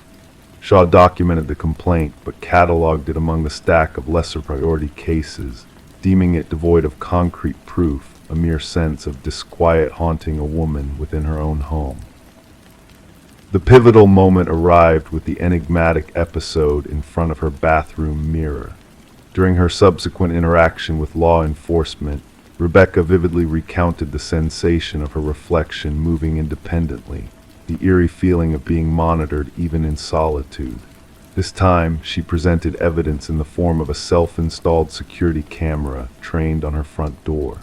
The footage unveiled a revelation that sent shivers down the spines of even the most seasoned officers. The grainy video captured Rebecca leaving for work in the morning, followed 20 minutes later by an individual who bore an uncanny resemblance to her, using a key to gain entry into her abode. Forensic scrutiny of the recording detected no signs of tampering or digital manipulation. The mysterious figure moved with the precision of Rebecca, dressed in her likeness, even carrying her distinctive leather bag. Yet, according to the time-stamped footage from her workplace's security system, Rebecca had already swiped into her office building miles away. "We're dealing with a doppelganger scenario," Detective Shaw disclosed to her superior, someone who has meticulously studied Ms. Thorne and can imitate her with unsettling accuracy. As the investigation deepened, fingerprints throughout Rebecca's residence exclusively matched her own, devoid of any foreign DNA traces. Neighbors affirmed witnessing nothing amiss, merely Rebecca's routine comings and goings. One neighbor, Mrs. Keller, recounted a peculiar encounter when she greeted Rebecca upon her return home, receiving no acknowledgement, an occurrence she found unusual yet not alarming. Rebecca commenced documenting the peculiar incidents in a journal.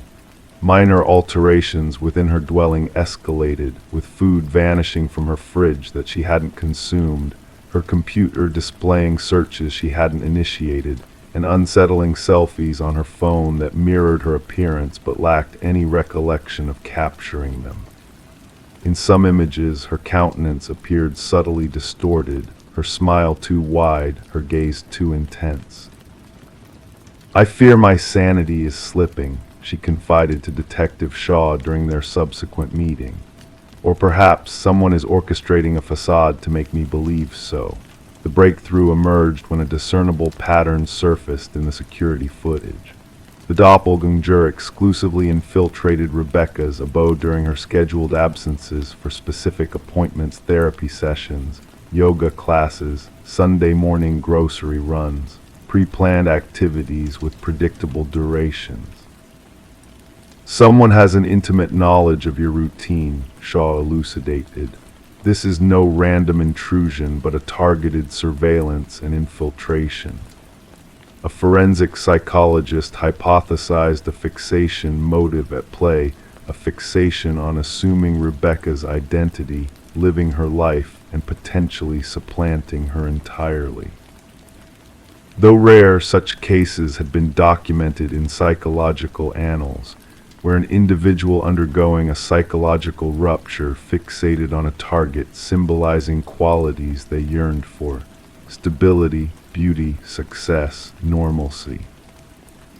The focus narrowed when Rebecca mentioned a former colleague, Lily Winters, who had been terminated for displaying escalating erratic behavior. Lily had closely collaborated with Rebecca, often remarking on their shared traits.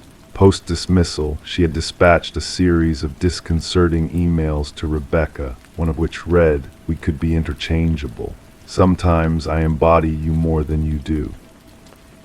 Subsequently obtaining a search warrant for Lily's residence, Detective Shaw and her team unearthed a chilling revelation that transmuted the case from mystifying to macabre.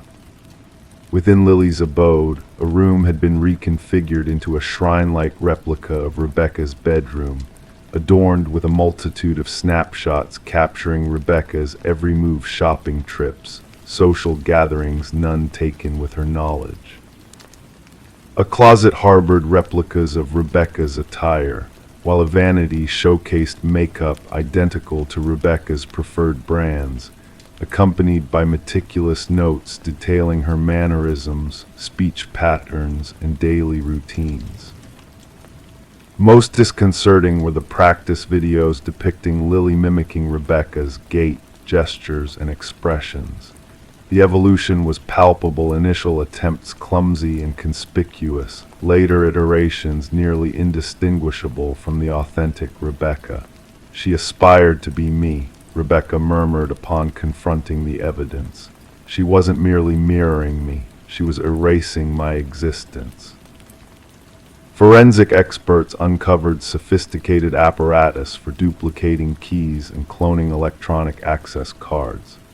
Lily had orchestrated an intricate system to monitor Rebecca's movements, inclusive of a meticulously annotated calendar forecasting her agenda. What eluded investigators was Lily's endgame. Journals recovered from her residence contained disjointed entries vacillating between first and third person, occasionally addressing Rebecca as both me and her within the same passage. The culminating entry sent shivers down their spines. Soon, only one of us shall prevail. The stronger entity shall endure. Upon the authorities' bid to apprehend Lily, she had vanished without a trace.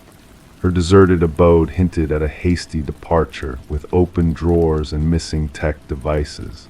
A nationwide alert was issued, and Rebecca was ushered into protective custody, relocated to a secure hideaway under perpetual surveillance. For 3 weeks, every locale linked to her past existence underwent vigilant monitoring, yet Lily remained elusive.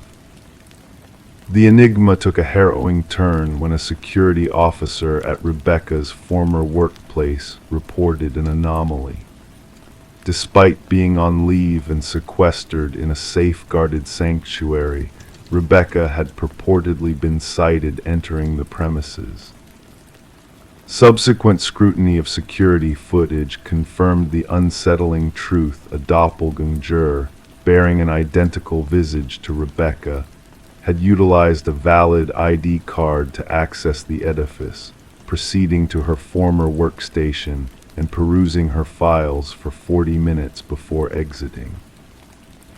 The implications crystallized a realization dawned that Lily hadn't absconded, but rather executed her gambit. She now inhabited Rebecca's life, assuming her identity while the genuine Rebecca remained concealed. The case lingered as an unsolved enigma. Lily Winters remained at large, and Rebecca Thorne chose not to revert to her prior existence, instead forging a new persona in an undisclosed haven. Detective Shaw preserves a photograph on her desk, a juxtaposition of 2 strikingly similar women. One embodies Rebecca Thorne, the other personifies Lily Winters. At times, she scrutinizes their countenances, seeking disparities, the subtle nuances that distinguish one from the other. The most chilling aspect Shaw imparts to fledgling detectives is not the capacity for someone to resemble you or sound like you. It's the fervor with which they aspire to assume your identity, to the extent of effacing themselves in the process. Identity transcends mere portrayal; it embodies our most cherished essence, a facet we safeguard vigilantly, and at times its worth is only realized when it is imperiled by another's covetous intent. Story 21. The old Polaroid held secrets within its faded hues, a snapshot frozen in time, capturing a birthday celebration long past. The faces in the photograph smiled warmly, the candles on the cake flickering innocently, nothing out of the ordinary at first glance. Yet as the daughter sifted through the inherited box of memories, she noticed something unsettling. A presence lurking in the background of each picture, a man shrouded in shadow, standing just beyond the glow of the candles. He was not a familiar face, not part of the family gathered in joy. No one could recall him being there, yet in every photo he seemed to draw nearer. Sarah Winters uncovered the collection tucked away in her mother's attic, a simple cardboard box marked Memories, holding a treasure trove of moments from her childhood. What should have been a comforting discovery turned into the unraveling of a chilling mystery. The first photo revealed the shadowy figure barely discernible, a silhouette on the periphery during her 7th birthday festivities. In the subsequent snapshots, he crept closer, moving from the edge to the heart of the gathering, unnoticed by all but the camera's lens. Concerned and trembling, Sarah reached out to her father, seeking answers to the enigma haunting the family photos. "Dad, who is this man in the background of all these pictures?" A heavy silence followed her question, broken only by a sharp intake of breath. "What man? There should be no one but family," her father finally replied, his voice tinged with disbelief. Desperate for clarity, Sarah shared digital copies of the eerie Polaroids with her father, prompting a swift and shaken response. "This can't be. We would have seen a stranger." Detective Marcus Reed took up the case, his seasoned gaze meeting Sarah's troubled eyes as she laid out the unsettling evidence before him. Raindrops tapped against the window panes, casting dancing shadows in the dimly lit room of the precinct. Methodically, the detective examined each photo, his expression betraying a growing intrigue. No one recognized this individual, he probed, his voice a blend of curiosity and caution.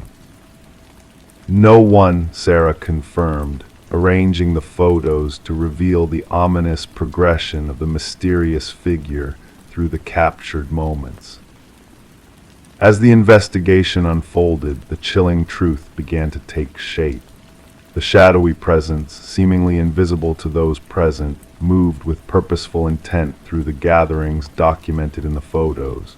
Despite efforts to uncover his identity, the figure remained elusive, strategically obscured in each frame. A sense of practiced malevolence lingered in the details that emerged under scrutiny, hinting at a sinister past carefully concealed.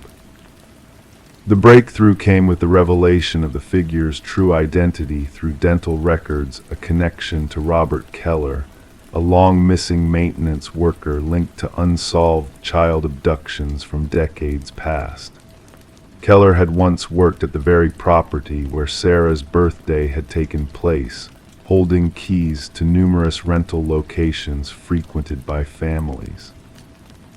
The pieces of a dark puzzle fell into place as ties to cold cases of vanished children emerged, tracing a haunting trail of tragedy back to the shadow in the photographs. Sarah's world shifted as the investigation uncovered buried secrets and unearthed remains near the properties connected to Keller. The closure brought little solace, yet it offered a glimpse of justice long overdue. Alone in her apartment, surrounded by the haunting images that had unveiled hidden horrors, Sarah reflected on the weight of the revelations. The figure in the photos, once a spectral presence haunting her past, now stood exposed in the light of truth, his malevolent legacy laid bare. Gathering the photos that bore witness to decades of concealed terrors, Sarah placed them back in the box, a silent testament to the unseen dangers that lurk within the frames of memory. The shadows that move unseen through celebrations, leaving only whispers of their chilling presence behind, a reminder that sometimes the most dangerous threats are those hidden in plain sight, captured in frozen moments of time. Story 22. The quiet suburban neighborhood where Sarah Miller lived, a mysterious occurrence set off a chain of events that would unravel the darkest depths of human depravity. It all began with a simple brass key delivered in a plain envelope with no return address. The key, weathered with time, arrived in Sarah's mailbox one ordinary morning. She couldn't shake the feeling that it held a secret she couldn't quite grasp. Despite her efforts to unlock every door in her home with the key, none yielded to its touch. Perplexed, Sarah placed the key on her coffee table, where the dusty old grandfather clock in the hallway suddenly let out a single, hollow chime, a sound that hadn't been heard in years, as the clock had long been broken. This strange turn of events prompted Sarah to contact the authorities, unsure of what to make of the enigmatic key. Initially met with skepticism, the responding officer took the key from Sarah, more to calm her nerves than out of genuine concern. Little did anyone know, this seemingly innocuous key would lead to the unveiling of a chilling criminal investigation that would shake the very foundations of the neighborhood. When Detective Robert Harmon took charge of the case, he sensed there was more to the key than met the eye. The brass key sat on his desk, a silent harbinger of unsettling truths waiting to be uncovered. Background checks on Sarah revealed a life devoid of criminal history, just a retired teacher with no apparent connections to anything sinister. Forensic analysis of the key and envelope yielded no new leads, only adding to the mystery surrounding its origin. It wasn't until Detective Harmon decided to delve deeper into the key's unique pattern that a chilling connection emerged. The key matched one from a cold case involving a storage unit filled with evidence of unspeakable crimes against women. As the investigation dug deeper, a web of sinister connections began to emerge. The key led the authorities to Harold Jenkins, a former neighbor of Sarah's and a man with a shadowy past. Jenkins, a ghost in the system, had meticulously covered his tracks, leaving behind only fragments of his existence. The search for Jenkins intensified, uncovering a hidden cabin that held a gruesome secret. Behind the cabin's walls lay a trove of keys, each one a grim reminder of lives lost to a monster hiding in plain sight. The revelation of additional victims sent shockwaves through the community as the manhunt for Jenkins expanded nationwide. Amidst the chaos and fear, a final confrontation loomed, culminating in Jenkins' tragic demise. His journal, a chilling testament to his crimes, revealed a twisted obsession with Sarah, a woman who had unwittingly become entangled in his dark fantasies. The aftermath of the case left a scar on the community, a stark reminder of the evil that can lurk behind a facade of normalcy. As researchers delved into Jenkins' psyche, searching for answers in his writings, the collection of brass keys sat in silence, a haunting reminder of the lives lost and the horrors uncovered.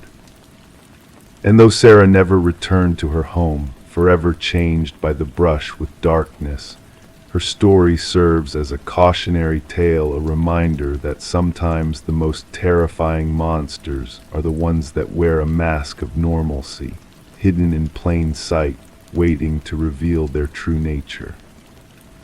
Story 23. In the quiet stillness of the night, a tale unfolded within the walls of a Victorian-era home that Michael and Sarah Klein had innocently purchased. The house, with its intricate woodwork and soaring ceilings, beckoned them with whispers of a bygone era, luring them into a mystery that would unravel their peaceful existence.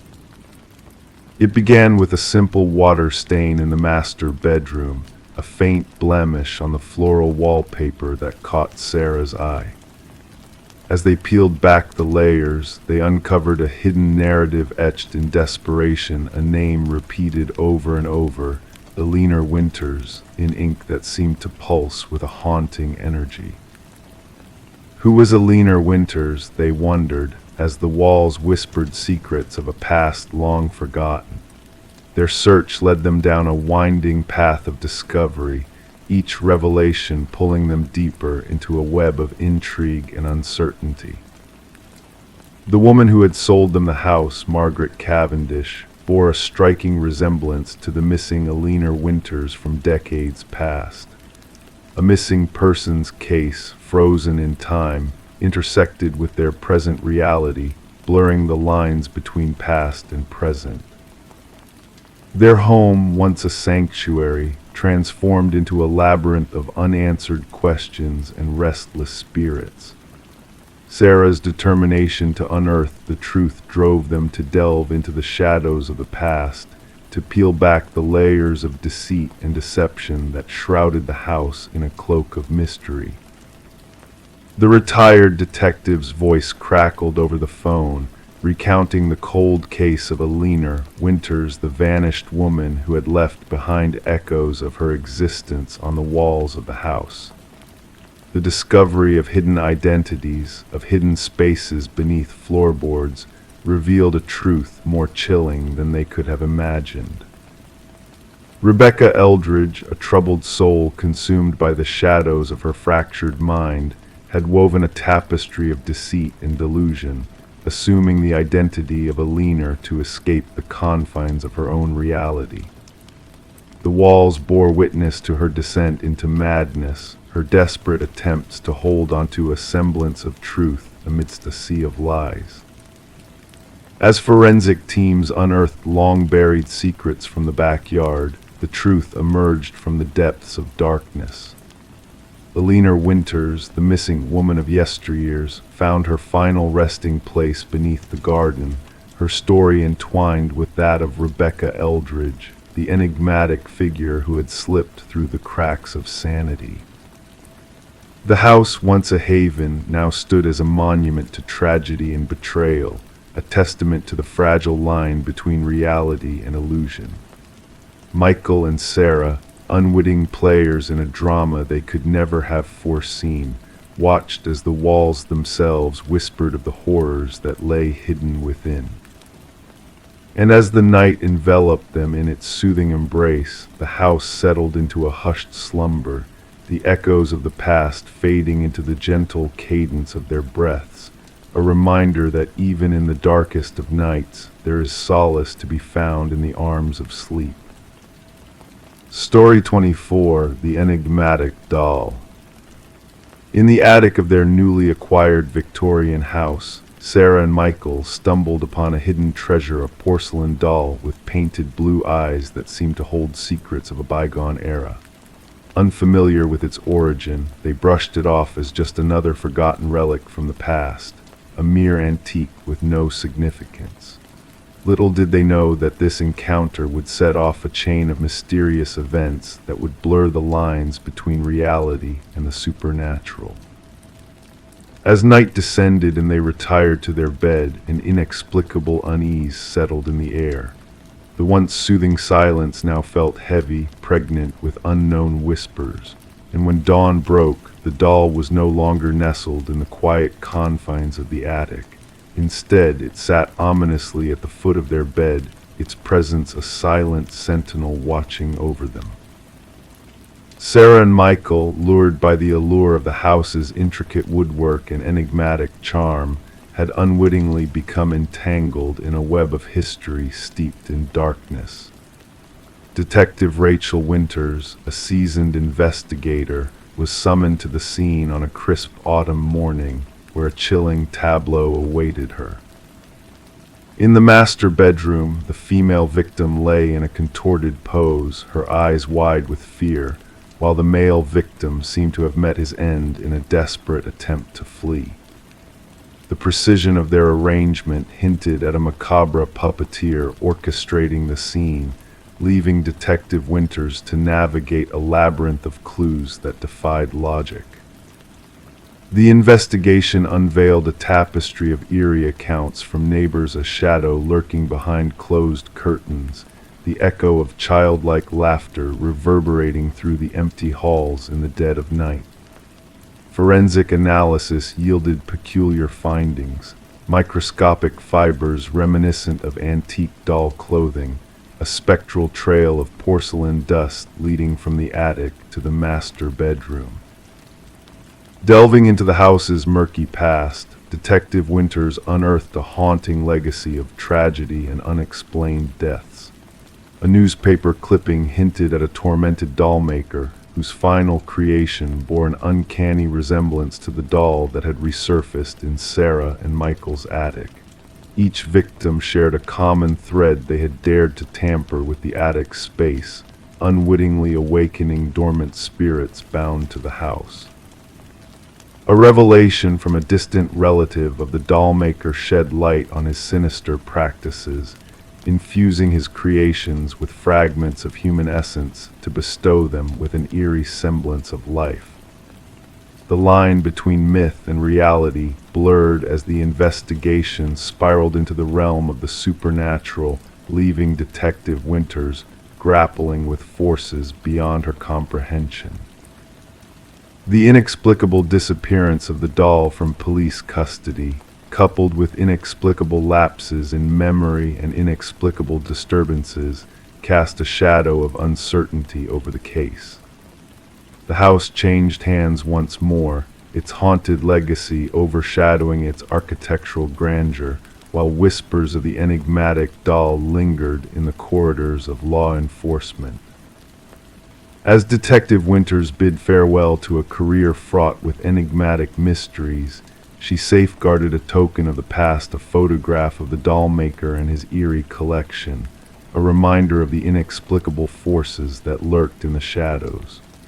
The new owners, wise to the house's dark secrets, chose to leave the attic undisturbed, a silent pact with the spirits that dwelled within.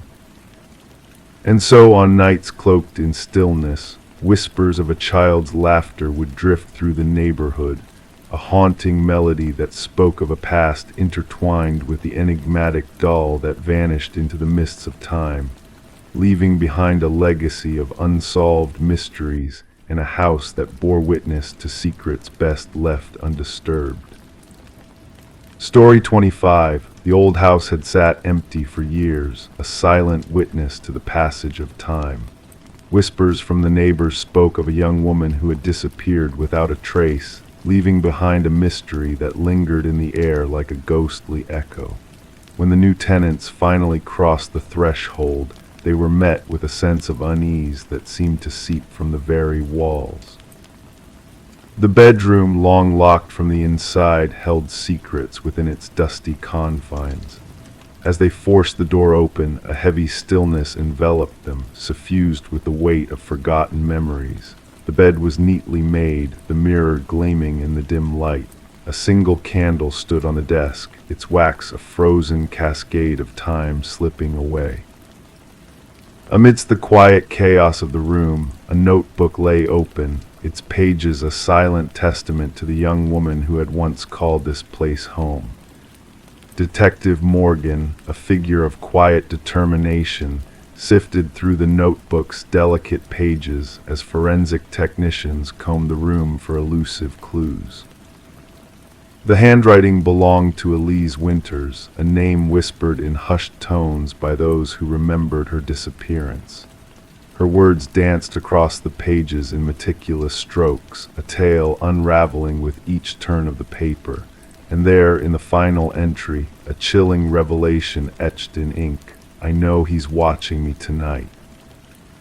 The detective's brow furrowed as he absorbed the weight of those words, the sense of impending danger that clung to them like a shroud. The room held its breath as if waiting for the truth to be unveiled, for justice to be served. The landlord, a spectral figure in the doorway, muttered of forgotten checks and missed details, his face a mask of pale uncertainty. Elise's life, once a tapestry of routine and purpose, now painted a portrait of fear and uncertainty in the days leading to her vanishing act. The room, a frozen tableau of a life interrupted, offered little solace in its silence. No signs of struggle, no crimson stains to mark the battleground of a lost soul, just the echo of a life lived in meticulous order, now scattered to the winds of fate. Amidst the shadows, a glimmer of hope, a hidden compartment unearthed beneath a loose floorboard, revealing secrets long buried in the darkness. A key, a flash drive, a trail of breadcrumbs leading to a truth too dark to fathom. The unraveling of a conspiracy, a web of deceit woven by powerful hands seeking to cloak their sins in the shadows of the night. The recording spoke of manipulated data, of lives sacrificed on the altar of corporate greed. And in the heart of the storm, a figure emerged from the shadows, a man of influence, of power and privilege, brought low by the relentless pursuit of justice. Vincent Harriman, his facade of innocence crumbling like sand through a broken hourglass. The hidden passage, a gateway to the truth, a path forged in darkness and deceit. The detective, a beacon of light in a sea of shadows, uncovered the final piece of the puzzle, a passage unseen, a path to redemption. In the end, justice prevailed, though the cost was high. The room that had held Elise's secrets now stood as a monument to her courage, her defiance in the face of overwhelming odds. The truth, a beacon of light in the darkness, shone bright in the night sky. The house, a silent sentinel of forgotten dreams, stood empty once more, a testament to the power of one woman's unwavering resolve. And in the stillness of the night, a flicker of light danced in the upstairs window, a ghostly reminder of a life cut short but never forgotten. Story 26. The apartment lay silent for months, a ghostly presence lingering within its walls. When the new tenants crossed the threshold, they carried with them no expectations, only a readiness to uncover the secrets hidden within. Dust danced in the air, settling on forgotten corners while memories whispered in the shadows. Yet one door stood resolute, refusing to yield to their curiosity. It was a closet, a mundane space locked from the inside, guarding its mysteries fiercely. With a determined push, the landlord broke the stubborn barrier, revealing not just old coats and trinkets, but a chilling truth etched into the very essence of the room.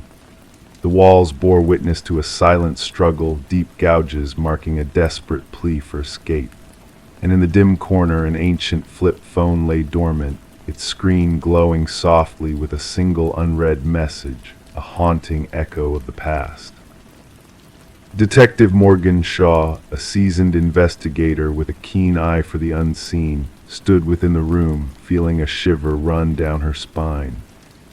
The scratches spoke volumes, not of violence or bloodshed, but of a battle against unseen forces, a fight for survival in the confines of darkness.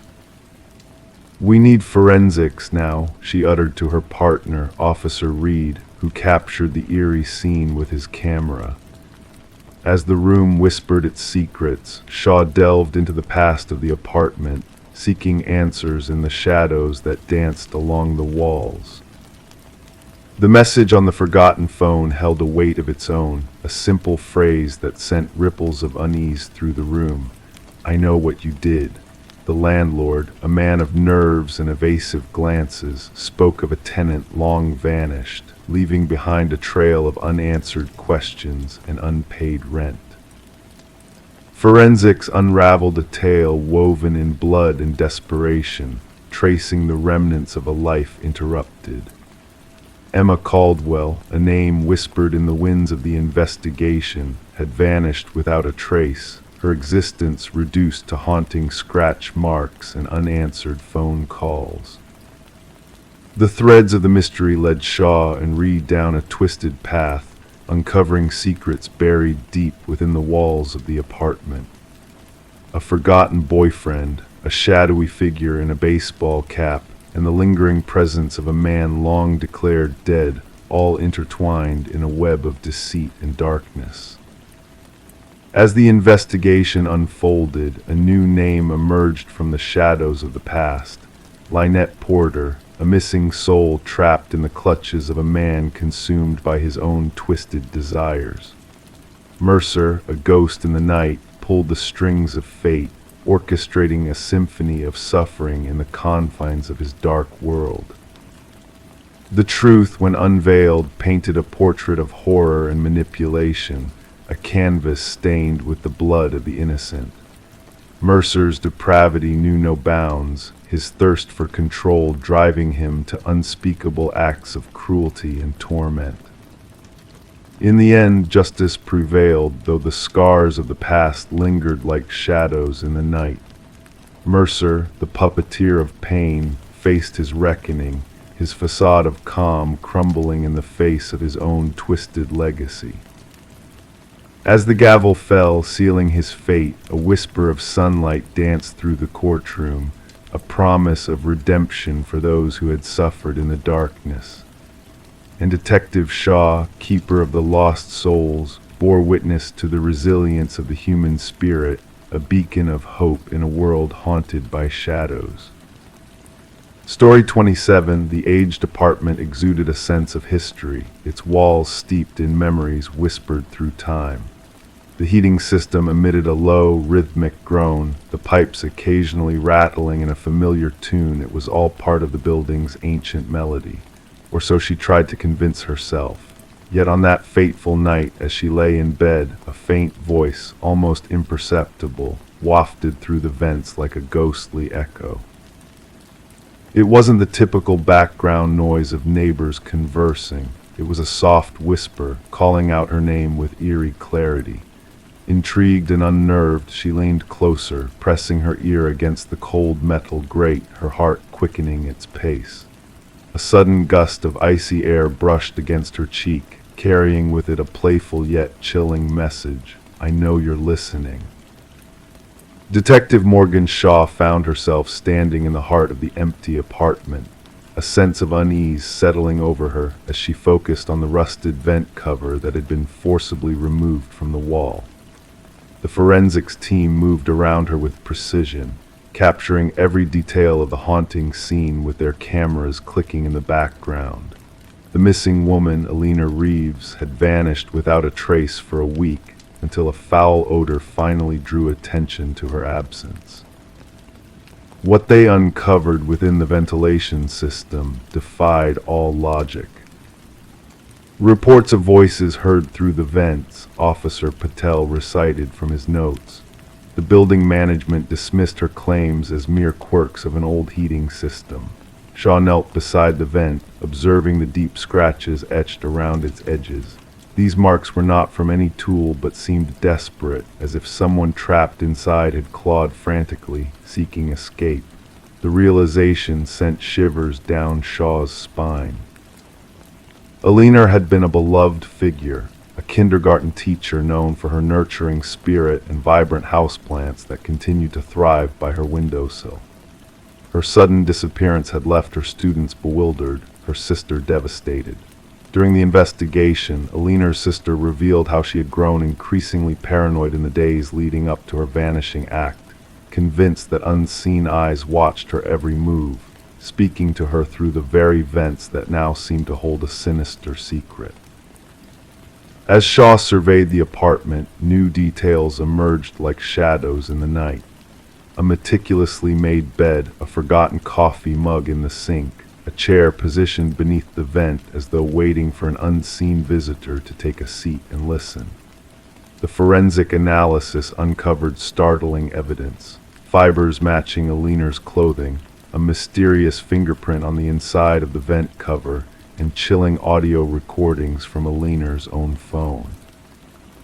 Alone in her car, rain tapping against the windows like a somber melody, Shaw listened to Alina's trembling voice on the recordings, reaching out into the void, seeking validation from an unseen presence.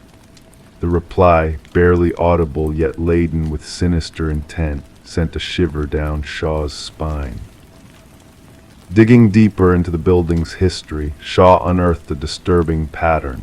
Tenants fleeing the premises, complaints of phantom noises in the walls, and eerie tales of voices beckoning from hidden depths.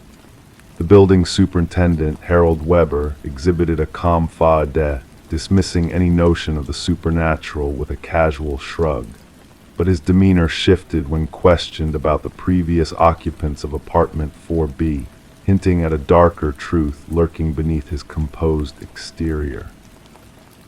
The investigation took a chilling turn when a concealed access panel was discovered in Alina's bathroom, leading to a narrow maintenance passage threading its way through the walls and connecting to the building's ventilation system. Inside this clandestine space lay a trove of belongings, a silent testament to a voyeuristic presence that had lurked in the shadows, watching, waiting, whispering. A search of Weber's apartment unveiled a meticulously organized collection of audio recordings, photographs, and journals detailing his obsession with Alina and previous tenants. The pieces fell into place, revealing a twisted narrative of a man who had made the walls his confidants, his victims unwitting participants in his macabre play. Weber's arrest was met with eerie compliance, his cryptic words hinting at a deeper bond between him and the building itself. The truth unfurled like a dark tapestry, exposing the lengths to which a predator would go to satisfy his insatiable craving for control and intimacy. As the trial unfolded, the chilling details of Weber's meticulously planned web of deceit and manipulation came to light. His delusions of symbiosis with the building clashed with the stark reality of his crimes, leading to a swift and unanimous verdict of guilt. In the aftermath, the apartment building stood in silent testimony to the horrors that had transpired within its walls. Despite attempts at renovation and renewal, a lingering sense of dread clung to the air, whispers of the past echoing through the vents, reminding all who dared to listen that some secrets were never meant to be unearthed. The building's legacy endured, a haunting reminder of the darkness that dwelled within its confines, waiting to ensnare the unwary in its chilling embrace.